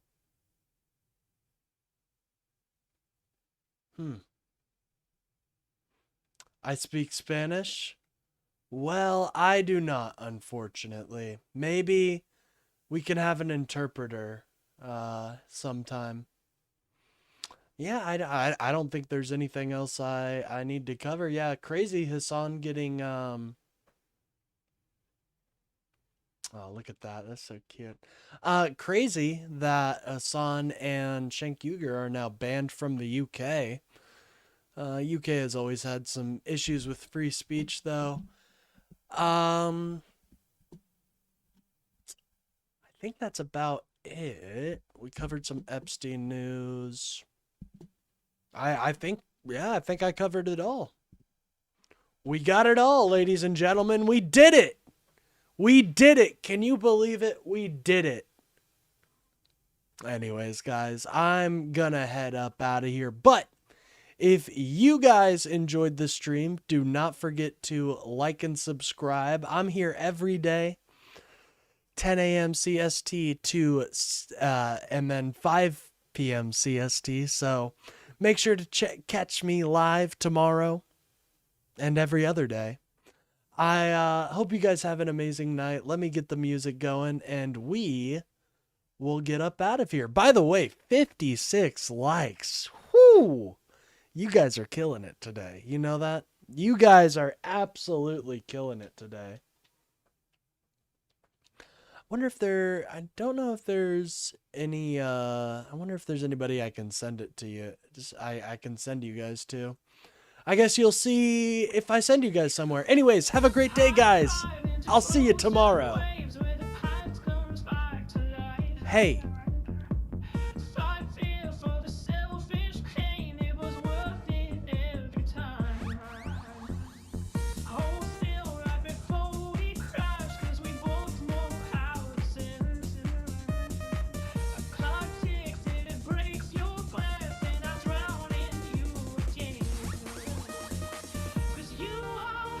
Peace